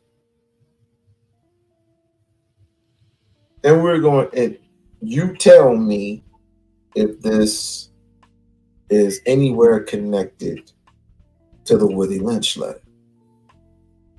If you read it. He might not be ready, but yeah. So that's my thing. So I think that they chose the wrong way to, because the school policy was made it clear. So I actually agree with the judge, because according to the school policy, the judge was right for ruling against the young man, because the school policy said when let down. So no matter how much you protect it and you put it up in a knot and your hair's not actually flowing down, the policy clearly says when let down, it cannot be past a certain length. And his hair clearly, if you let it down, we can all see it, that it would be past a certain length. So that's. Here's the problem I have with that. And welcome, Miss Nebraska. How are you? Good. How are you? I'm a little bit tired, but I can get over it. I'm gonna get a nice little meal after this. What you cook? Taco night. Taco night. Oh, Taco Saturday. Go Saturday. I forgot you are in Vegas, so y'all do a lot of Mexican food. There's a lot of freaking Mexican taco stands all everywhere. It doesn't matter where you go. They're always selling tacos. They're the best taco. Whatever. I had some of that shit, and like, I mean, the meat is fresh, the meat is good, but everything else is like, I said nice edge up there. Huh? Nice edge up. Oh, thank you. Thank you. What are you, you've heard of the Crown Act before, right? It was just active, I think, like a week ago. Yeah. And this is nothing new. I mean, people had to deal with this type of threat for years. Either cut your hair or you're going to lose your job. Either cut your hair or you're not going to be promoted. Either cut your hair or you're going to be suspended from school. We've dealt with all that before. Yeah, there was a young lady on TikTok yesterday. I forgot her name, but she had a lot of natural hair, and she said she went to an interview, and the white guy told her, can she tone her hair down some? And I told her in her chat, I said, hashtag lawsuit. You know how many lawsuits that there were up to about 3, maybe 4 years ago? Lots of them. I mean, they tolerate it now because it's going to be nothing but a lawsuit. Yeah. What is connected to your body is of that, in my opinion, your body. You wear the uniform. I have no problem with that. You have to put on black shoes. I have no problem with that. You have to come clean shaved. I have no problem with that. What does my hair have to do with any? What does my hair being long have to do with anything? You don't say anything when you find when white folks come to work with swastikas on their arm.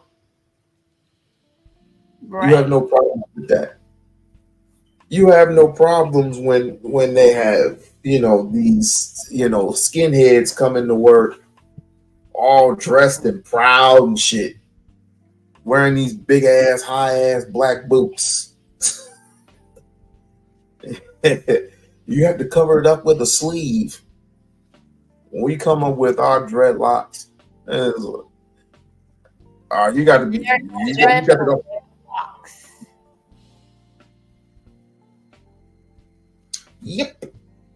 Yepers. Let's get to the video, and I want for you and everybody else to let me know if this is a connection to the Willie Lynch letter. Have you read the letter? Have you read the letter? Have I read the letter? Are you serious? You know what? By that tone, I'm gonna keep quiet. That's where I think he lost the argument. But when they take it to a federal level, he will win the case. And stop me at any point in time. Because it's only a state law. So if you take it to the federal level, and then now we got to change the whole conversation back to, yes, he be able to win. So it's so interesting to have these two different situations, right? So on the state level, I agree with the judge. Well, we go to the federal level, I would have to agree with the young man. So I think it's interesting. So people can usually do that. But let's see what the news said about it. Exactly here, saying that the district's policy, that being Barber Hill District outside of Houston, does not prohibit nor does it discriminate against male students who wear braids, locks, or twists, adding the Crown Act does not render unlawful those portions of Barber Hill's dress code. Those were the judge's words earlier today, just a short time ago, in fact, in the case of Daryl George, this 18-year-old high school junior who hasn't been able to sit in class with the rest of his classmates, Chris, because the district says that even though he wears his hair up in locks, if it's let down, it would violate the school's policy. So in turn, he is now suspended, and the judge citing... If this thing don't stop. Oh, shit. Thank you, KJ, for the catch-up. Thank you. Now, where the fuck did my shit go? Oh, right here.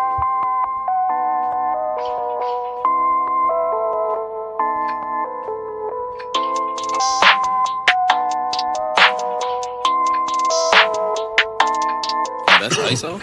Rack it up, I got a bit of the bank to make me a safe house. Shake it up, she got her hands on her knees and she bringing the cake out. Smoke it up, I got some gas, some packs, I'm up in the greenhouse.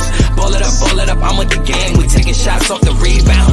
Fucking my post the same now, I've been humble too long, yeah. Tell them all to stay calm, yeah. Tell them all to move on, yeah. Fucking my post the same now, they be lost in the sauce, yeah. Took a loss, that's your loss, yeah. Had to get my point across, yeah.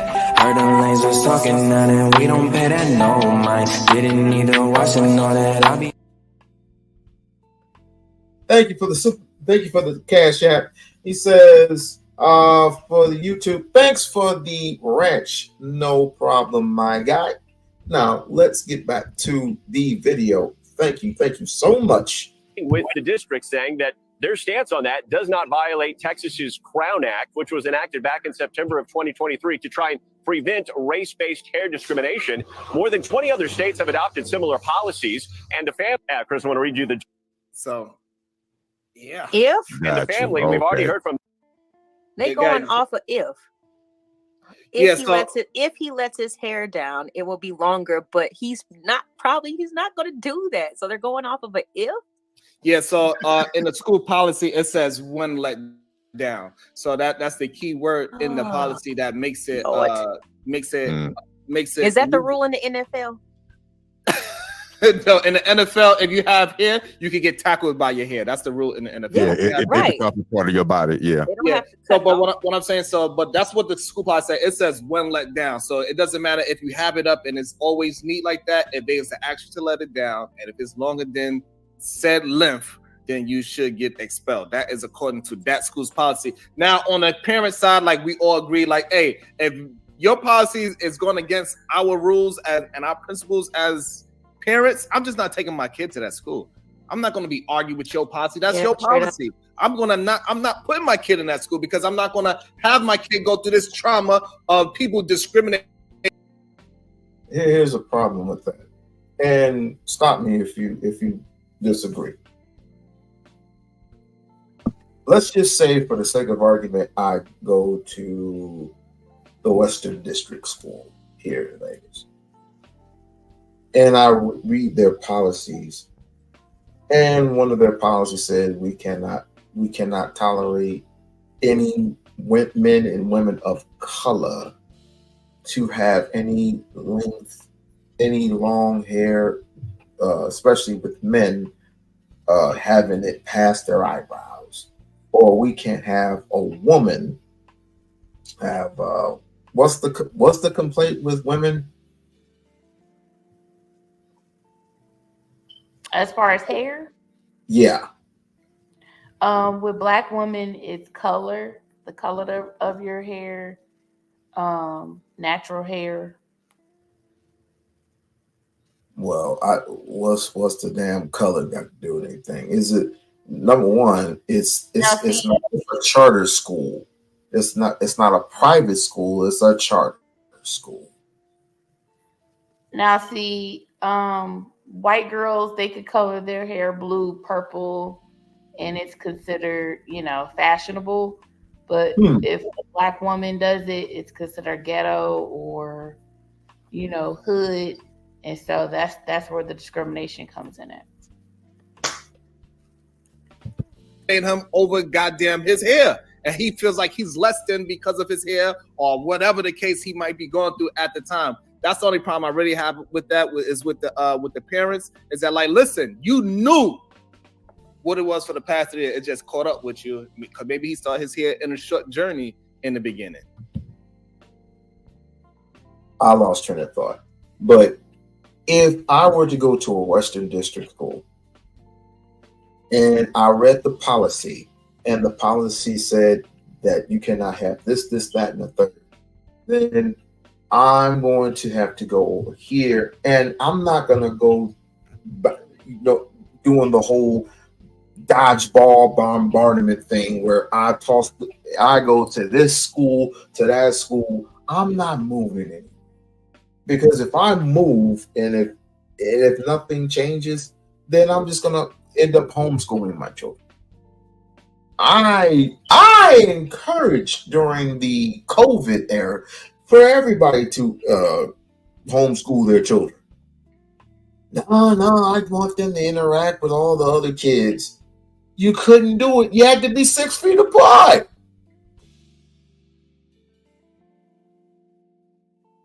All that y'all had, I don't know about y'all, but we ain't had no lockdown. We when we went to restaurants, we were allowed to sit at a certain table and 6 feet away from the other tables.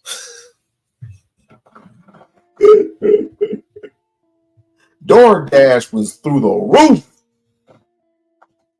But anyway. So would he have to would they have to move or get zoned, rezoned or something? So right now they put him in a school where he's in detention pretty much. But I'm just saying, like, so you're saying like people even in a certain like area, like range, like to go to this school, like you got to have your hair like if you live in like like yes, goes down to that. Yeah, and they would probably accept. They would probably go to school. Yeah, LA. They would probably, they would probably accept you under those grounds, saying like, "Hey, I tried to apply at X, Y, and Z school, but because of these rules that they have, my kid does not qualify for that. However, my kid does qualify for being under your particular guidelines. I don't think the school would turn him down for that, Right, even if it's a little bit outside of the district. They wouldn't. They let him in. That is a perfect, like depend on how you write to the school board and how you They let him speak in. to everybody. So it's unfortunate that young man got to go through all of that just because of how he wants to keep his hair. Like seriously, and it looks nice. And it's tucked in the bag. I don't see anything dangling. What's wrong with this boy's head? I'm still trying to figure what.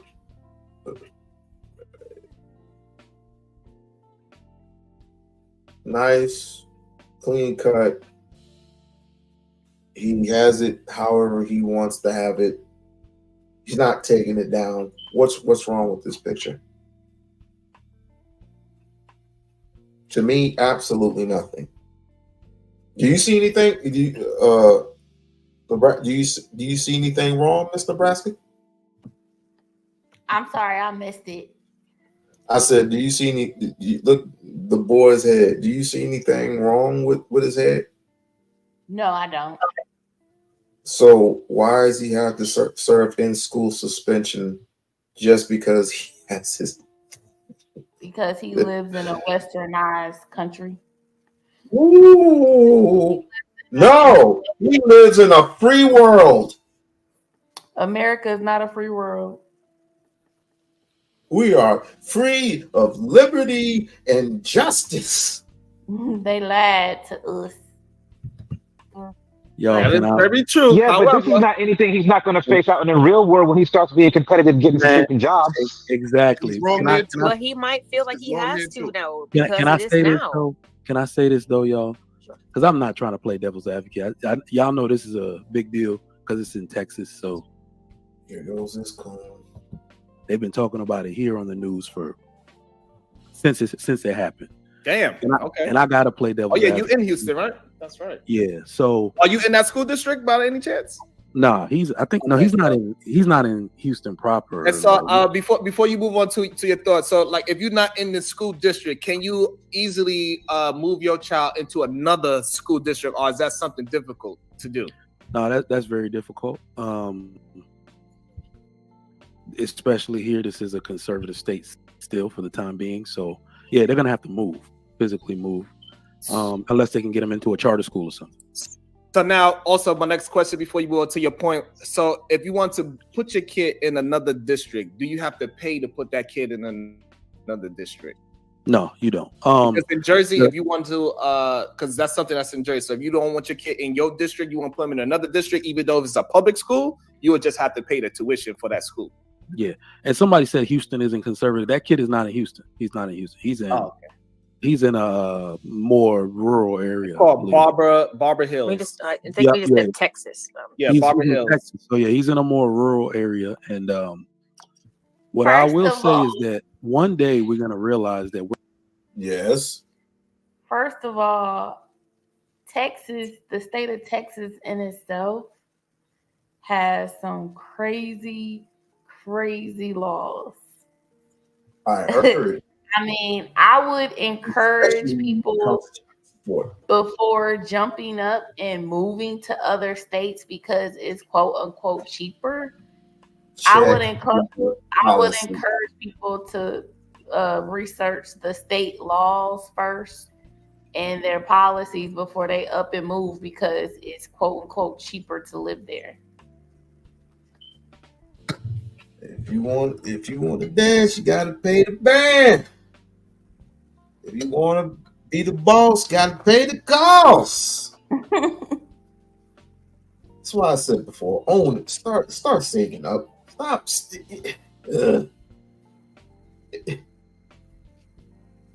I looked at the LeVar Ball shoes. I said, I want a pair now. You know why? Because ain't no way in hell that I'm gonna be paying $400 for some Donald Trump shoes. But these uppity niggas, They buying them? yes, they sold out. Wow. Have you seen these shoes? Yes, I've seen them. You see how ugly these damn shoes are? But the thing about it is, they like gold. Yeah. American flag. We're doing all of this for boys. Hair should not matter this much, y'all. And the for boys, and I'm not even talking. If this was a girl, and I'm very sensitive to that same thing about them trying to police the hairstyles of black girls and black women because their grade of hair is different. I hope you're not right? serious. So that, but when we talk about no, listen to it. What is the global standard for professional hair for men? It's short, it's low cut, right? So they do that in various different schools. And what I can remember is when I was For in white college, men, you mean? hold on. No, for men. Because And like for no men, other man don't for set the Asian standard men, for for me, black bruh. men, for the military, for men, it is short hair. And if they are going to prepare men for the workforce, like Kasim was saying, I don't see any issue with that. And one of the first time I ever ran into this issue was when I had the opportunity to go to Hampton University and their That's why business these niggas be program. on the streets And- thugging, yeah, bro. You got can I these finish whole ass talking, my niggas guy? telling these My niggas guy, to cut their hair. you gotta let bro. me. You gotta let me Are you finish. though. kidding? You gotta let me finish. I know you disagree. I love that. These are freaking firecrackers. But show some respect. Please, Lane. All right. So just you got to let me finish. Hampton University does not let its male business majors have dreads or anything. They had to cut their hair. That's to prepare them for the real freaking world. So we can disagree all we want to. The world does not owe us understanding for how.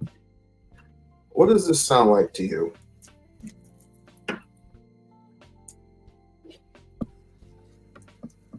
What does he sound like to me? Mm-hmm. In your opinion. Say it again. Whitewashed.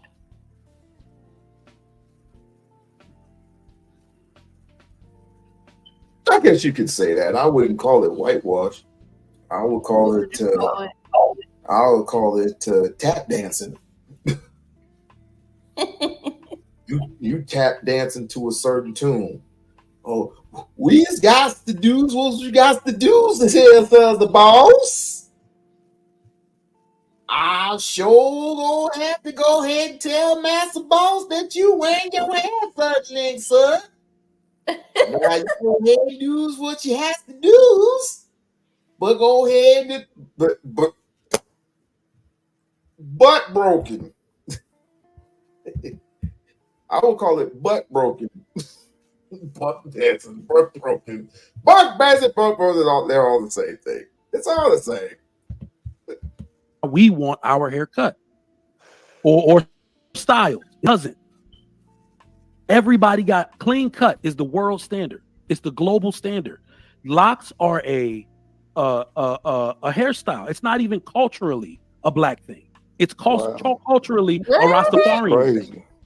Wow. It's religiously a. Did he just? Yes.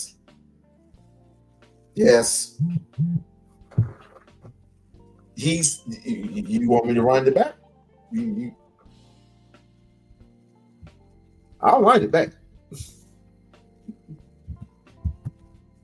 And if they are going to prepare men for the workforce, like Kasim was saying, I don't see any issue with that. And one of the first time I ever ran into this issue was when I had the opportunity to go to Hampton University and their That's why business these niggas program. be on the streets thugging, Yeah, bro. You can got I these finish whole ass talking, my niggas guy? telling these My niggas guy, to cut their hair. you gotta bro. let me. You gotta let me Are finish. you kidding? You gotta let me finish. I know you disagree, but show some respect. Please, Lane. All right. So just you gotta let me finish. Hampton University does not let its male business majors have dreads or anything. They had to cut their hair. That's to prepare them for the real freaking world. So we can disagree all we want to. The world does not owe us any understanding for how we want our hair cut. or styled. It doesn't. Everybody got clean cut is the world standard. It's the global standard. Locks are a hairstyle. It's not even culturally a black thing. It's culturally a Rastafarian thing. What? That's what he said. See, this is why Negroids need not to be on podcasts. We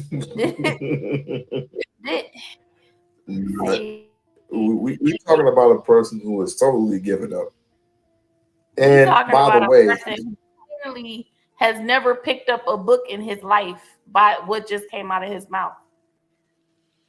well, he is from Nigeria. So It don't matter. It's ignorant people in Africa too. first generation Nigerians come over here and they think they found a way out, and they do get some loans, some grants or whatever, and they live a decent life, and then they come up and all of a sudden they're rich beyond their wildest dreams, and they figure that they tell other ordinary original American citizens what to do.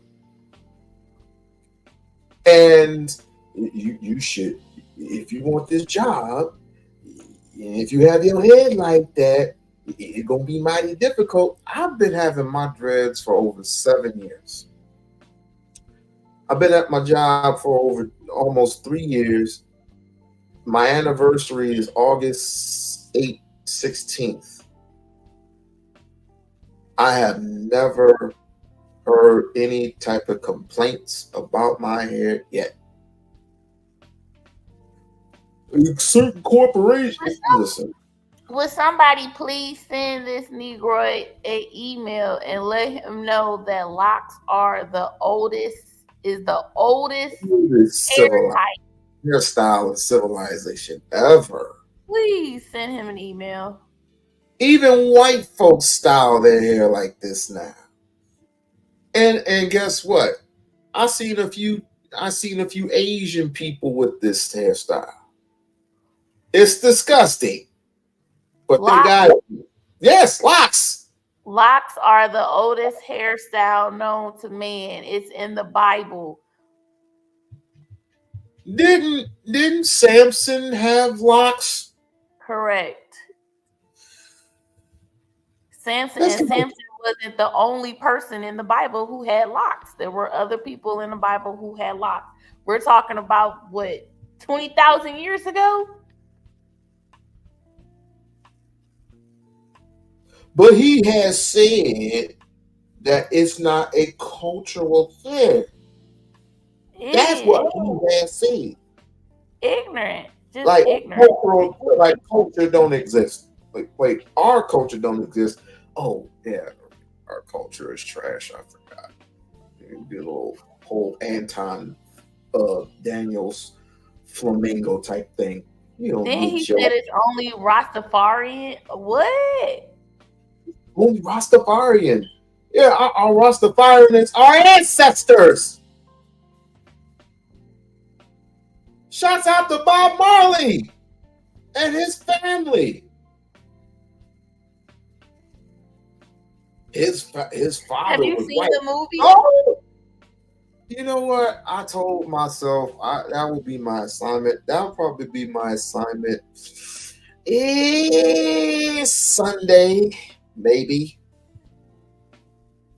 Depending on what time I could. Is it in theaters? Yeah. Okay. So I won't stream it. I've been seeing a lot of mixed reviews on the movie. And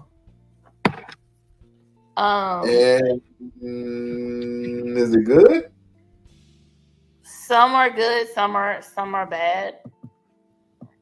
Okay. You don't have to tell me. As long as it has my Rasta, as long as they practicing Rastafarian, as long as they're practicing my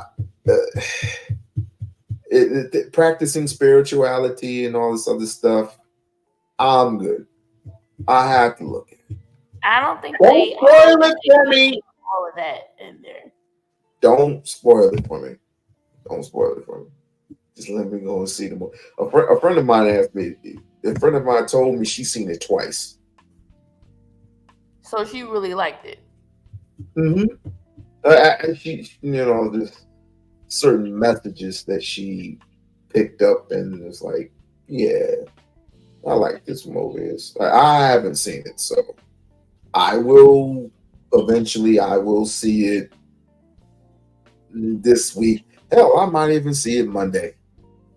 One thing I don't like is the disrespect towards his wife, Rita Marley. Don't tell me. Let No, me that's not the movie. see. That's real life. That's real life. What did they say about Mrs. Marley? But the way that they told the story in the movie, it's allowing other people to disrespect her, and that I don't like. I wonder if he has any books. I'm gonna have to read up on Bob Marley's book. There's a couple of books that I need to get, but because he was married to her, and then he had several other kids. Kids out of with white women, and one love, one heart, and it's like from what I've been seeing on social media, it's like people are like disrespecting her because well her own husband didn't even respect her, and I'm like, y'all have the audacity because half of y'all grandparents were not saints at all, so shut the up. And it's a different culture and a different time back then, and we're talking about places in Jamaica where it was just so different of a time back then. Drugs, sex, and rock and roll, but he was about revolution, and that's why they killed him. Correct. He was going to let loose a whole foundation, and they put poison in his shoes. Correct. Talking about he's not a Rastafari. Nigga, please. Wow. It's religiously a Rastafarian thing. It's like just I'm sitting here a looking at my son dreadlocks, right? So what you saying is insulting, dog. Like it's somewhat, it's like we getting to the point of insulting, because if you want to run around and be somebody bitch and let somebody tell you how to wear your hair and what the standard is, then that's you. But I don't want dreadlocks. I don't like them. I don't want to wear them. But my son wearing them means that he likes them. It should be fine, and nobody should be able to mistreat him because he wears them. He shouldn't be looked at upon differently. And to make it sound like short hair is what men are supposed to wear, that's what white men wear. Why the fuck we gotta wear short hair? Because they do? That's not a legit argument, bro. I guess that was addressed to me, so let me rebut. This is where we get the bad stuff in there. I like short hair. I like my hair short. I'm a warrior. Hair will get in my way. My Kevlar helmet won't fit with dreads on my head. I'm a fucking warrior. I like short hair. So stop saying it's a white person thing. It's an Asian person thing. I like my hair short. So you're trying to isolate it out by acting like we all like. You're trying to isolate it out like we all like dreadlocks and braids. You look like a fucking girl most of the time. I don't want.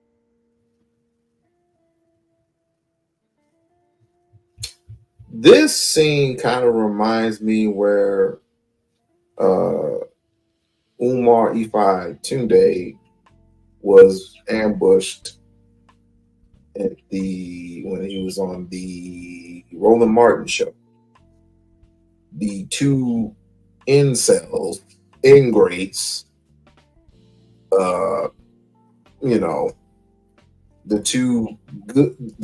good girl and the good boy.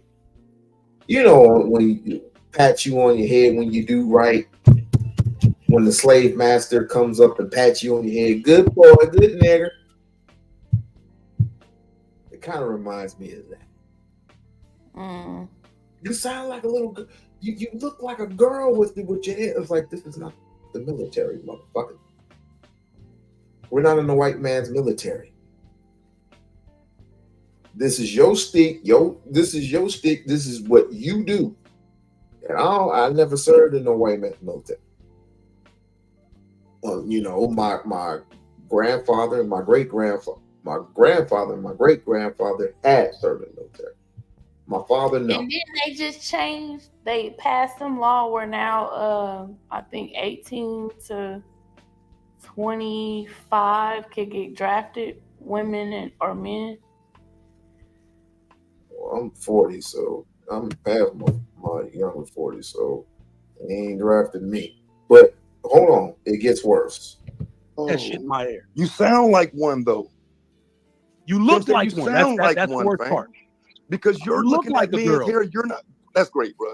I'm I not want trying my to do hair that short. with you. I'm not trying No, to roast no, with you. I I'm want my telling hair you for short. real. I don't want to You look sound like like the a rest of y'all. great. I don't. Can we have a they're not just- respectable they're not debate? Yeah, let's keep Let's have a the topic on the topic. Right, Yeah, that's having great. you're But having then a great then I just tell you, disagreement. bro, I don't Let's wear keep the them. disagreement on the disagreement. Go ahead, y'all. I don't wear them. So like we would be equally in agreement in not wanting to wear the style. Where we disagree at is you're saying it like it's a bad thing. You're saying they look like girls. You're disrespecting the men over their hair, and that is some bullshit. For like, what does another man's hair have to do with you? All right, so pause for a second. So we don't get derailed. You're right, Sharon. So we don't get derailed. Men. So this is where we have to add a little bit of nuance and clarity. It is not about the hairstyles that black boys want to wear. It is about our misconception that other people have to accept it into their rules and systems. They do not. They don't have to accept it. You can, and then if you have the option to go somewhere else, then let that be that. Nowadays they do. Because if we yell loud enough, they're going to have to accept it. Because guess what? Most organizations don't have unions. And if we form a committee, and we're in a union, and if I get a whole bunch of people yelling and screaming at me, talking about this person, our supervisor wants us to wear our hair a certain way, blah, blah, blah, blah, blah. We got a week, blah, blah, blah, blah, blah. We write you know what we do? They write me a note, and I write the complaint with the signatures, and then I take it to the union hall, and then we have a meet. It's called a complaint. And if you have a complaint, and if you have over, say, like 25 to 30 people, or it could be, I wish it were like all shifts have an issue with this, cool. Then you have no choice but to put it in the contract. And when you put it in the contract, guess what? They can't discriminate against you. But you as the individual have to come to your union rep or your stewardess, and you have to file a complaint. You have to put in 80% of the work. You know what I'm saying? All I do is I go, and if somebody's messing with something that's like, I was like, no, this is not in the contract, sir. Or this is in the contract, that's in the contract. You have to abide by it. Otherwise, it's breached. So a person having a supervisor having a problem with my hair, it's just like with Black History Month. right? It just ended yesterday. And I had my daughter's pen, Black Power. And so one of the supervisors comes to get me and takes me to the office where the person who hired me in the first place said, it's like, I know it's Black History Month, but you got to take the pen off because it's not part of the uniform.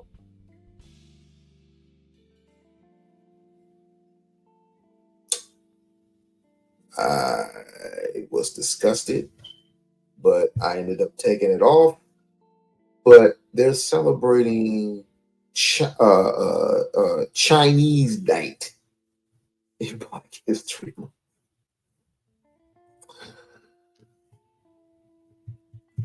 If I end up on the committee, I'm gonna do everything in my power to say, you know what? We're all going to form together to not even have Black History Month at this facility if I cannot wear my damn pen. Ain't no need of celebrating Black history. Ain't no need. Not at this place. You know why? Because this is founded, the founder is Asian. What the hell does he know about Black history? And especially with somebody with long hair. What is going on here? We can't force our rules, standards, and styles on someone else's system. This would be a different conversation if white boys were allowed to wear dreads. If Asian boys were allowed to wear dreads, but they only want the Black kid to cut their hair. Everybody got to assimilate to the same standard. So that's why I don't see the problem here. That's Well, a I better see a argument. problem. That's much better. Go ahead, Taz. I see a problem when we're only, because for real, the subject matter I would say is somewhat meaningless because it's someone's personal choice how they want to wear their hair. The idea that men are coming down on other men for wearing dreadlocks, that shit sounds crazy. I've never seen it as what they're doing is a problem or they look like girls or any of that. That's the new style.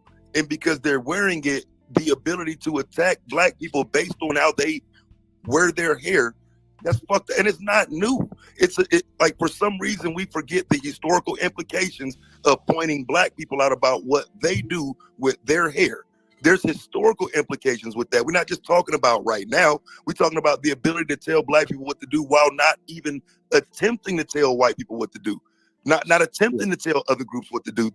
Their hair ain't, some of them can't even wear their hair like that. You know what I'm saying? So again, it's this idea that they're the young men are wrong or they out of pocket. Like society should be able to adjust to someone wearing their hair the way they want to. I'm confused on why you're making it sound like it doesn't have to. We got to adjust all these gay ass rainbow motherfuckers.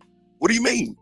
So I will say you're right in the fact that no, I'm sorry. I will say I'm wrong. I'm not actually attacking anybody. I do believe that anybody should be able to wear their hair or their body any way they want to. But I do also understand that there's a trade-off for that choice.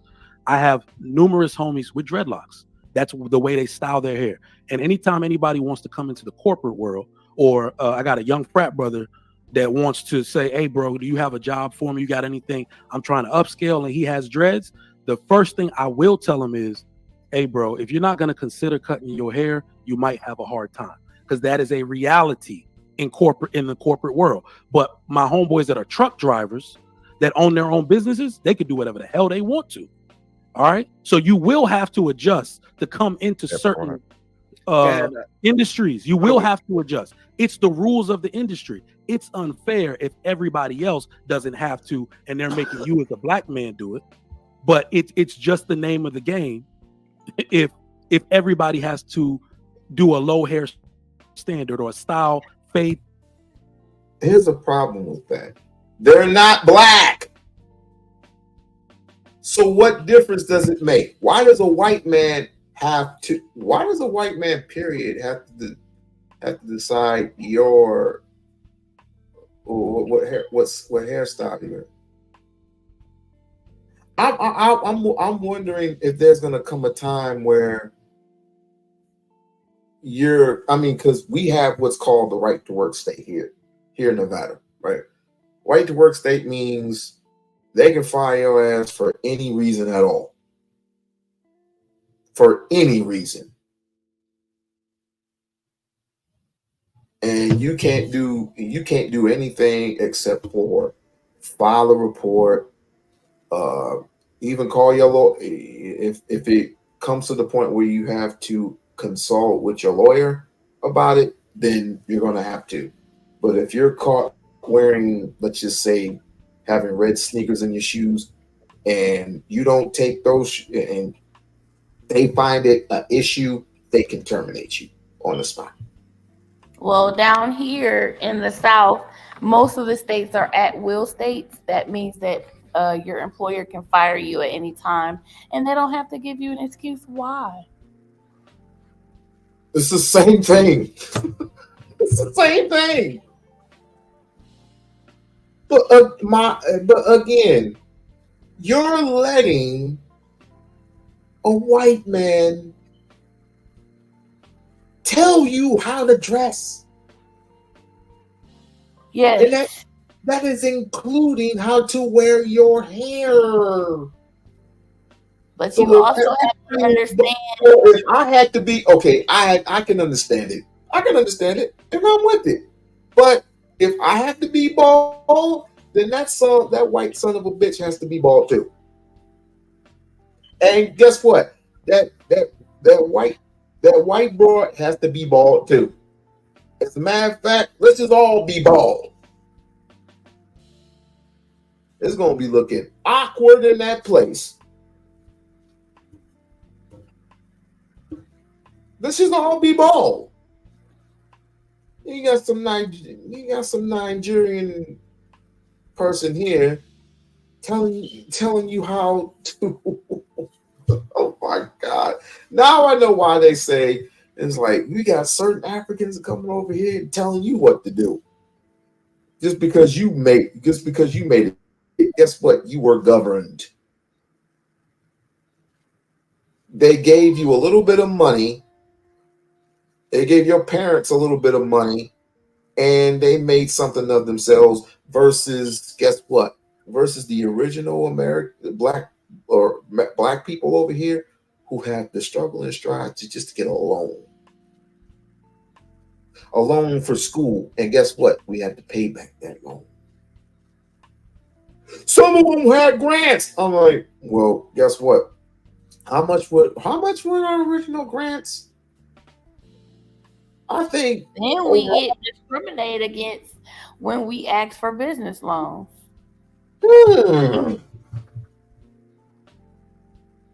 How about them PPP loans? Well, we won't go there. We won't go there. Oh, they are taking the ninjas down one by like dominoes right now. They're not. I mean, they're fining them. They're not putting them in jail or anything. Yes, they are.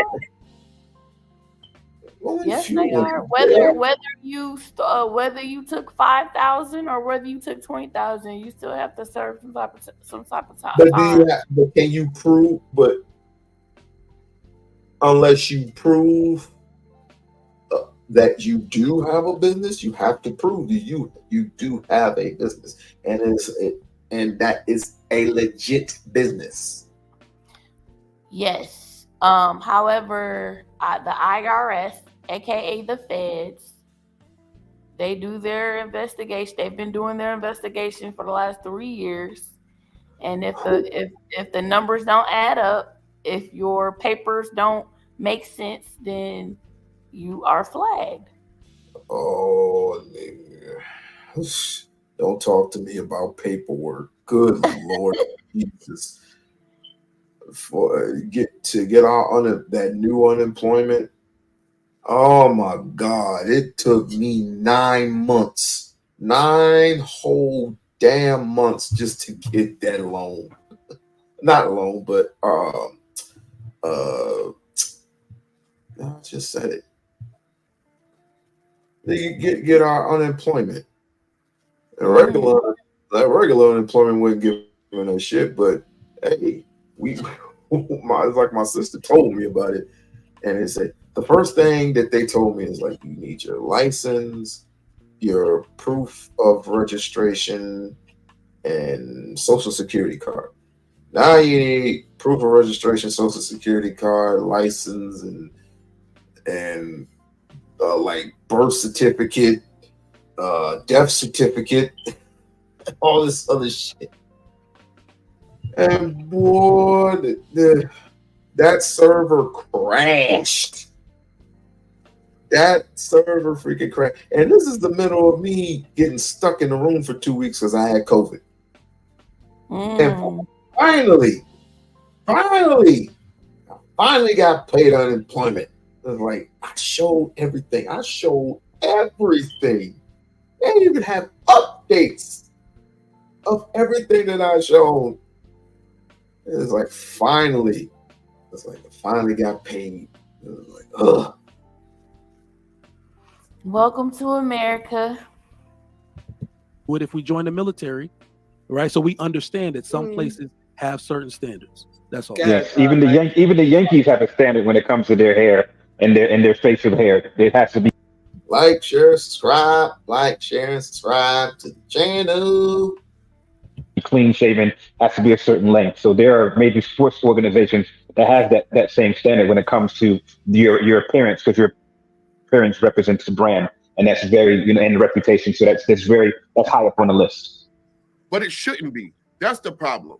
And how do we stop them from feeling that way? Like, if we just bow down to them, how do we stop? Because the reality is, whether you cut your hair or not, if you're qualified to own and control your own establishments, do the job, that doesn't affect how you do the job. Like, we got to stop making them feel like they're right just because. And all these people y'all talking about are white people who feel like a certain look represents how we move. Nah, like, it's not really correct. Nice. There are pieces of shit with short hair, and there are many people with long hair that work hard. And have great. Nice. I don't mean to cut you off, bro. I just want us to stop. We can have this discussion. Yeah. Nice. We can have this discussion without mentioning white people at all. No, we can't. Hold on, Taz. If you did you hear that? Yes. Well, I had to be god darn toot with the horn picking nose, cotton picking whore heaven. This little Negro from Nigerian say we can have a conversation without mentioning white people. I could have swore that whore said something like that. Let me tell you something. And I have a God-given right to say that these white crackers, these swindlers, these redneck peckerwood some bitches, they're the ones that are oppressing. Did I say pressing? I meant oppressing us, decapitating us, and separating us biologically. And you mean to tell me I have to get along with these white crackers? Are you saying that to me, sir? What say you, my fine sister? Do you think he's a coon? Absolutely. Where did we get these people from? Hold on. If you go to an African company that wheels industrial cement into their corporate entity, they want the man clean cut and clean shaven. What African organization is this? Where can I find it? And when I do find it, can I? Well, first I want to check it out first. But if that's true, if that is true, because I haven't found one yet. If this is true, then do I have the right to kick them out? Kick them out of America? I'm just asking. Just asking. It's just the way the world works in that sense. Listen, this is what I think it is. It's when you have a organized structure, people want a uniform worn. If you leave it open to nuance, some people might come in clean cut, other dudes might come in looking like a caveman. You have to implement a standard that you want to showcase your brand to the world. Men, traditionally, the reason why men will assimilate to this is because we don't give a fuck about hair that much. Traditionally, we don't. So I don't give a damn about my hair that much. I don't. Yeah, So I do you see, think like, bro, I don't know. I got you, LA. I got you. Barbershops have been around in the black community for over a century. How do we not care about our hair? Niggas run around with braids, waves, all these different hairstyles that men have worn over the years. You trying to sell me that men don't care about their hair? For real? So I think you took what I said out of context. I'm not. We care about tops, all that shit, bro. We care about looking good. What I mean is that if I'm being told that in the military I have to wear a fade, or I have to, my corners and the back of my head has to be tapered, but I like wearing a full Caesar, I'm not gonna be like, nah, man, take me to captain's mask, bro. I ain't wearing no damn fade or no. This is why the white man keep coming into play, bro. Because every time you try to tell me like your understanding, it go back to what some white man dictates for you to be the understanding, bro. You're not telling me shit that don't include some white man's structure. So you got to take your ass to some white man building. You got to take your ass to some white man's position. You got to be up underneath some white man, and he gets to tell you what to do. Okay, I understand that. You his bitch. But when we talking to these young men who ain't the white man's bitch, your argument ain't gonna work, nigga. These young men ain't trying to hear that weak ass argument about their hair. They can wear their hair how they want to, and if society has such an issue with their hair, then they need to go and contest that shit. They need to fight to be able to wear their hair the way the fuck they want to. I don't get you, bruh. This shit is weird. All right, that's dope. That's dope. Two points. Two points. We live in America. There are white people here. Okay, and whenever I make a point, it's to what everybody can understand. We don't live in Africa. We don't live in a place where there's just one predominant culture. There are multiple cultures here. Everything we talk about is going to include black men, white men, Asian men, Hispanic men, etc. All right. So we can stop with the attacks. We can stop with it. The part that I don't understand. No. Hold on. White people are over 70%. Would you say that is a large majority? I let you talk uninterrupted. You ain't got what I'm saying is you can do whatever the fuck you want to do. If you going into somebody else's job, because you probably work a job, you have the right to say, I ain't doing that shit. I fucking quit. But they don't have to change their standards for you. If my own business that I have today, where I hire instructors, if I am putting on a symposium, if I am putting on a lecture, and I'm getting to pick the people, I'm telling the motherfuckers how they should dress, business casual, clean cut, and clean shaven. And that's the way I want my brand represented. This ain't got shit to do with white people. I'm an elitist. I want my people looking like they got some goddamn sense, not coming in with their beards, wild hair showing and shit. This is not a white thing. I also want to. Miss Nebraska,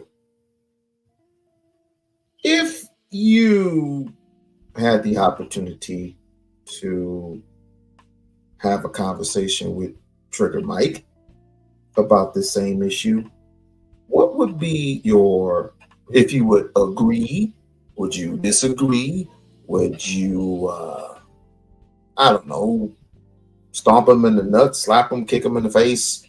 What would you do? What would be your reaction? I would just advise the young man to pick up a few books and do some reading. Well, he does a lot of reading, mostly white man books, but everything that's coming out of his mouth, it clearly shows that he does not read. He does not read. That's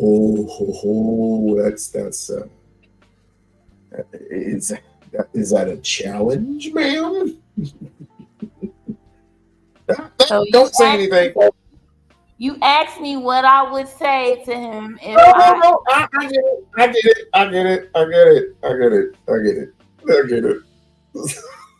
get it. Because, yeah, I would have done the same thing. Well, I would have done it a whole lot different.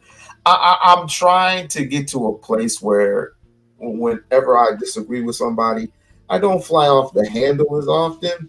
But every time I hear something like that, and you're fighting mad hard to have Black people understand the plight of where white people are coming from.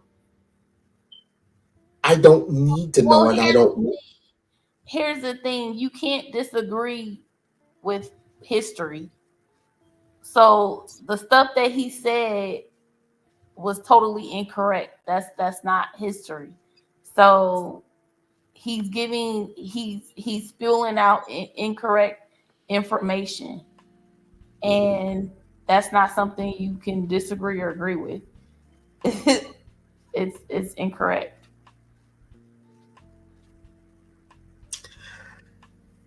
I say it all the time, and people don't want to listen to me. I want to work in one of the beautiful flight attendants of the channel, LA Project. Please allow her to get some space to sense. Not come. But I kind of feel where Taz is coming from, because it's all kind of going back to like the whole white standard. You know, like my mom worked with a very, very intelligent. He was a commissioner for the IRS, but he you know, was from deep South Louisiana and had this really deep accent, you know, and they leaned on each other because of the different things that they had to go through because of that. And I want to get Otis in there, and I want to get Kasim, somebody that is also well versed in the corporate world as well, so he can give us some great insight on this. So we go Otis and we go Kasim. Let's go. I love this build. This is a great build right here. Yeah, I'm going to definitely keep it short. I'm going to try to land the plane real quick. I definitely feel what Trigger Man was saying, and I definitely feel what Taz was saying. I definitely want to gear this statement towards Taz. I understand your plight, and I get it. My response to that, to help you out, would be this. My question would be at the same time, within that particular school district, I'm gonna tie it into that, to the story. I'm pretty sure there's a school board, and I'm pretty sure there's some type of election what's going on. I guarantee you, I can almost guarantee you that we, when I say we of color, we're not on that school board where we can make up and govern the bylaws to change that hair policy. I got to always bring it home. This country is based on black and white laws, bylaws, codes, statutes. That's this is the reason why I have women in my circle, because I'm like a firecracker, and I want to go off the ledge. So I'm gonna try my best to say this in earnest. I'm gonna try to best to say this, not yelling, not screaming, but I'm going to say, nigga, have you done lost your goddamn mind? If somebody's you're gonna be on the school board. What, with a whole bunch of white folks that are gonna disagree with you anyway? You have two things stopping you. Number one, there are no black men on that school board. Maybe one out of how many schools in your district, in your community, in your state, in your city? How many black men? I'm not saying black women, because there are a whole bunch of black women who are school teachers. There are a minority of black men on the school board. And the reason why there are a minority of black men on the school board is because they don't have enough teachers. They don't have enough black male teachers. Because not saying you, but people who own and control the schools in the state don't want them there. They don't want them there. Because what happens when you have a majority of black men on the school board, in the classrooms? You have what's called revolutionaries. Of course, you got a couple of coons here and there, but the majority of them are revolutionaries. We don't have enough of those. You have a whole bunch of black women and a whole bunch of white men and a whole bunch of white women. And it goes a little something like this. Oh, I see what you're saying, and I know little Tyrone, he has wonderful. Well, maybe if he would just cut the top and it'll all grow back in the summertime. That's what you have. We cut this government capping out shit, bro. That's the way it is. In order to tell somebody to kiss your ass, you got to do that in black and white, in their legalese, by being on their school board. The most smallest political standard there is a PTA and school board, and that's where it starts. So if we as a people don't like their hair policy and their bylaws, we got to start on the school board. Right. We all want to exercise our own personal liberties. It is, and people want their liberties. They want. That wasn't accepted. LA said, because, and a little bit to what Otis said, because I got to run out real quick. Black men should actually grow beards. That's something that we've had to fight for in the military, the way they have to give us little shaved shits. You got to be fucking kidding me, all bro. right, man. You got to show some respect, bro. You got to show some respect. Nigga, fuck you. You All don't right. respect niggas. All right. To show some respect. So, because what we realize is shaving for black men is actually unhealthy. If you shave too low, your hair will curl back into itself because we have a different grade of hair. So keeping a very lined beard is healthy for black men's skin. Black men should not be shaving with straight razors.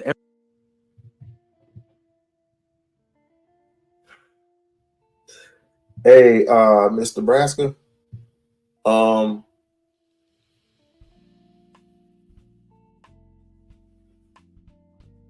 Nebraska, you there? She probably sleep. What'd you say? Did you hear about the part where he said we have to grow beards? Okay. But this is what I want. This is what I want women to do. I want women to shave all around. All right. Where you have to straighten out your hair. Okay. Straighten out your hairs, and just like the white woman, and you have to wear certain perfumes, and you have to wear long dresses. You can't wear pants. Do you agree to those terms? No. Why, ma'am? It's in the bylaws. Absolutely not.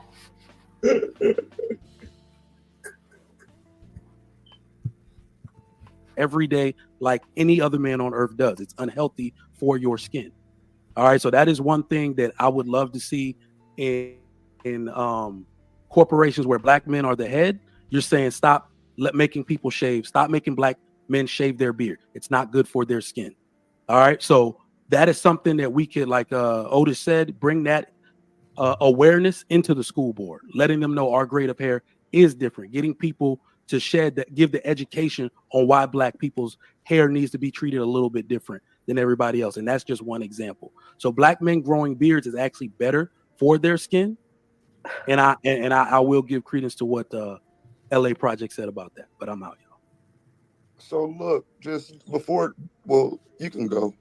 Listen, man. Hey, I appreciate one of the biggest issues that we have right now. Young niggas don't respect older niggas, right? And there's no way to bridge that gap if you got a bunch of old ass niggas that won't stand for them. These young niggas see y'all. Like you telling these young niggas to cut their hair to be a bitch like you, bruh. A bitch with money. When Hey, we gonna correct yourself. I'm a rich can bitch. They shine, bro. I'm a rich bitch. First off, I don't give a fuck about your money, nigga. I ain't no mother. You think I'm a woman or some shit? You want to get robbed, nigga? You're a black nigga. All you care about is money. You black. You All you niggas care about is money. hoes. What you trying to impress me, nigga? That's your problem now. Worried about somebody's hair. Talking about how much fucking money you got. That's why these young niggas ain't gonna respect no. You ain't built shit for these niggas, but you talking about how much money you got. You don't know what I something built, for these nigga. young niggas then and quit trying to dictate You how they don't wear know their what I motherfucking built. hair. You don't know what I built. I don't care what you build. Build something. Build a fucking beauty school. So that way you can quit whining about what black boys doing with their hair, nigga. Otherwise, you just some corporate nigga that go and do what the white man tell you and then bring your weak ass out here and think you can tell these young niggas some shit. They'll never respect a nigga like you, bruh. They already do. They already do. How? Where? Okay. Niggas don't respect me. Black people respect me. Yeah, and those particular black people that you talk about, they're coons too. I bet you that's true. Which is why you don't mind seeing some niggas get cut off because they want to wear their hair a certain way. All Niggas black can't people fuck the with me. same to me, bro. I Niggas don't make can't no fuck with distinction me. between black people. Niggas If I can't did, I fuck with damn me. sure wouldn't call your weak ass black pussy. You a nigga. I don't that's make no why. distinction between black people. If I I don't did, why the respect fuck would we be rocking with your I don't soft ass? respect You ain't you. even You willing to talk hard stand on up the for the internet. young niggas with the dreads. Come figure out why they call me Trigger Mike if you so hard. Come on. I I'm don't ready for care. You care. Like, I mean, You care. what's wrong That's with why you your niggas? voice I ain't cracking. interested in you, bro. I'm interested That's in your why your argument, voice but fuck cracking, you nigga. too. Come figure out why they call me Trigger Mike. Holla at me. You niggas weird, Holla at bro. me. Holla at me. I'm out. Let's stick to the topic and the argument. Let's This not nigga make said, it come past find that. out why they call him Trigger Mike. Like niggas, like niggas don't die with the shit on them, man. Shut your pussy ass the fuck up, nigga. You act like you locked up for doing a nigga some shit. All right. Did he drop down? Yeah, he had to go. Yeah. Come and find out why they Your call mic couldn't handle being triggered. Come and find out why they had call me Trigger Mike. Trigger Mike couldn't handle being triggered. Come and find out why they call me Trigger Mike. Wow. Yeah, burn. Tans know how to burn certain people. This is really good. Oh, thank you so much. Like and subscribe to the channel. Like and subscribe. Tell a friend and tell another friend that We-On-Loc is back. And We-On-Loc will not stand for the bull spit. But I'm gonna play a little bit of this and we gonna ride into the sunset, man. He gotta go get his tacos, y'all. Gotta get my tacos on. Trigger practice, Mike. Nigga, you be in the motherfucking practice, nigga, shooting at a target, nigga. Ain't no motherfucking target, nigga. Come find me, Trigger, Mike. Other than that, shut the fuck up, nigga. All right. That fake ass tough guy shit, he left. nigga. He left. Sheesh. Oh man. Come and No, find me. This is why they call me Trigger Mike. The fuck? Nah, bro, for real though, man. Who gonna stand up for these young niggas? Because these young niggas keep hearing black men stand down. It ain't like the generations of the past where you seen niggas stand up and stand for something. All we hear now is assimilate. Be good. Don't be a bad black man. Be a good boy. That's all niggas hear now. So at some point, these young niggas ain't gonna never respect us because all we tell them to do is kiss ass and bow down. I'm not saying you gotta be no criminal, no bad guy, no none of that shit. But goddamn, niggas can't even wear their hair. Like, and then you mean to tell me you ain't willing to stand with them niggas? Come on, bro, that's weak. That's weak as. A long time ago, we had projects that we've given to the young boys, the millennials of the world. That for some odd strange reason, white came to those young niggas and said, we don't have the corporate funding to keep these projects open because these projects you sounded consist like Trump of. when you said that. Oh, I sounded like Trump. You said corporate funding. We don't have the corporate funding, but we have these golden sheets. Elmo. My kids love Elmo. Golden sheep. Oh my God. They didn't have the corporate funding for what they call it, STEM. They didn't have the corporate funding for these young men to go in there. I mean, there's mechanics, there's HVAC, there's I mean, there's other programs that they get into, and the programs were free. The programs were free, but a long time ago came in with the trench coat mafia. And what did the trench coat mafia do? Start spraying. You had no other. These kids had no other alternative. Then all of a sudden, you want to move all these immigrants in and take all the jobs that so-called original Black America don't want. Sound like a bunch of BS to me, but you sound like you're playing with your phone.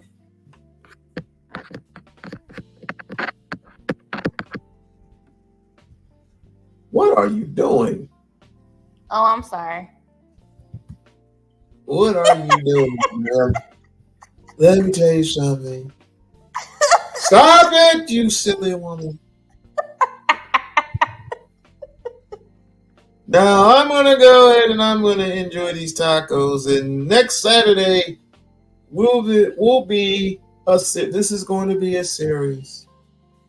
This is going to be a series, The Curse of the Willie Lynch. Now, in conclusion to this one, I found a series, bits and pieces that have everything to do with it being a curse, meaning Willie Lynch. It's just being a curse. I mean, we just can't get along with each other. I would say the colonizers did one heck of a job on us. Yeah. But they set out But to don't tell the young people that. Don't tell the young people that. Don't tell the young people of next year's generation that, I mean, the colonizers. What colonizers, man? Y'all old, man. Y'all old. Y'all, we got jobs and stuff. Blah, blah, blah, blah, blah. Yeah, and it's inflation like a mother. And you're not getting as much work as you think. Well, I mean, let's be clear. Some of y'all. Let's be clear here. Most of Generation Z, their parents have not taught them shiggity. So they have no idea what colonizer mean. They have no idea what it is. They have no genocide is. They have no idea what anything is. They have no idea what gentrification is. The only person that they know of is Martin Luther King. Okay, so we can't even. You mean Martin? No. Say it right. Say it correctly. Martin Luther King. Right. We was kings. That's all they know. Okay, so we can't even bring that up. We was kings. We was kings. We was kings.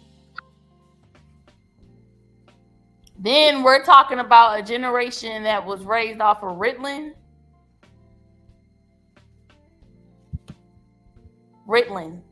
Okay. Ritalin? You said Ritalin? Ritalin. Ritalin, like Ritalin, Yes, Adderall. This is the generation that came up through the ADHD era. So we were. They came up in the generation where they had test tube babies, crackheads. Yeah. Okay, cool. So we had well, not me, but you're saying that the majority. No, we're talking about Generation Z. I know. So the millennials birthed some crackheads. Oh, okay, cool.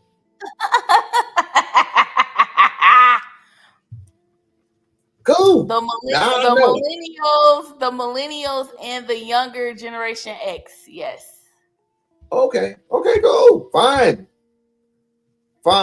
So where does Generation X fall into play on this? Because I have nothing to do with Generation Z. I got Generation A that I have to, quite frankly, continue to raise. And they gonna be raised right. Oh, I wouldn't doubt it at all. We talking about We-On-Loc here. So I know your kids are gonna be informed and enlightened. Okay? Yeah. Why they can get the hell on out of it? Why? I'm not gonna do my kids like that. Mr. Nebraska, you are a breath of fresh air. Got any last words for the audience? Oh, thank you. I would just say, just continue to keep that third eye open. Always. Third eye and pray to, and I got the Ogun spirit. I'm a warrior, not a booty warrior. Even though I love me some booty, female booty, black female booty. I don't like man's butt. I don't do man's butt. I'm not anti. I don't smile at. You're not smitten by the booty warrior? I'm not smitten. No, I'm not. I'm not the Joker. I don't smile from ear to ear. It's like, I like you, right? You got a good body, right? You don't think you got a good body? No. I think you do. You got a nice booty. You're married. I would hit that booty. What if he would have told Anton that? Like, yo, I like you, and I want you. Now we can do this the easy way and the hard way. I wonder if he'd be like, no, you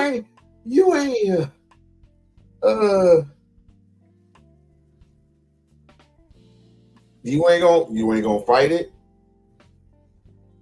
I mean, he's stronger than me, so I just go ahead and knock it out. I'll commit suicide.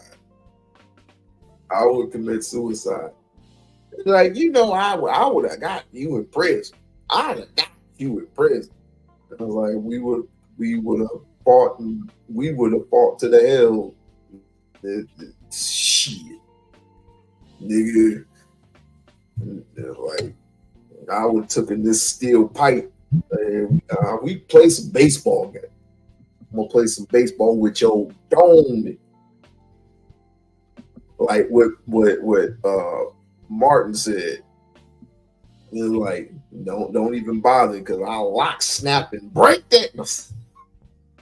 That is some crazy shit. Listen, go enjoy the rest of your evening. Go enjoy the rest of your Saturday. Everybody, go enjoy the rest of your Saturday. Don't drink and don't drive. Read books. Just read.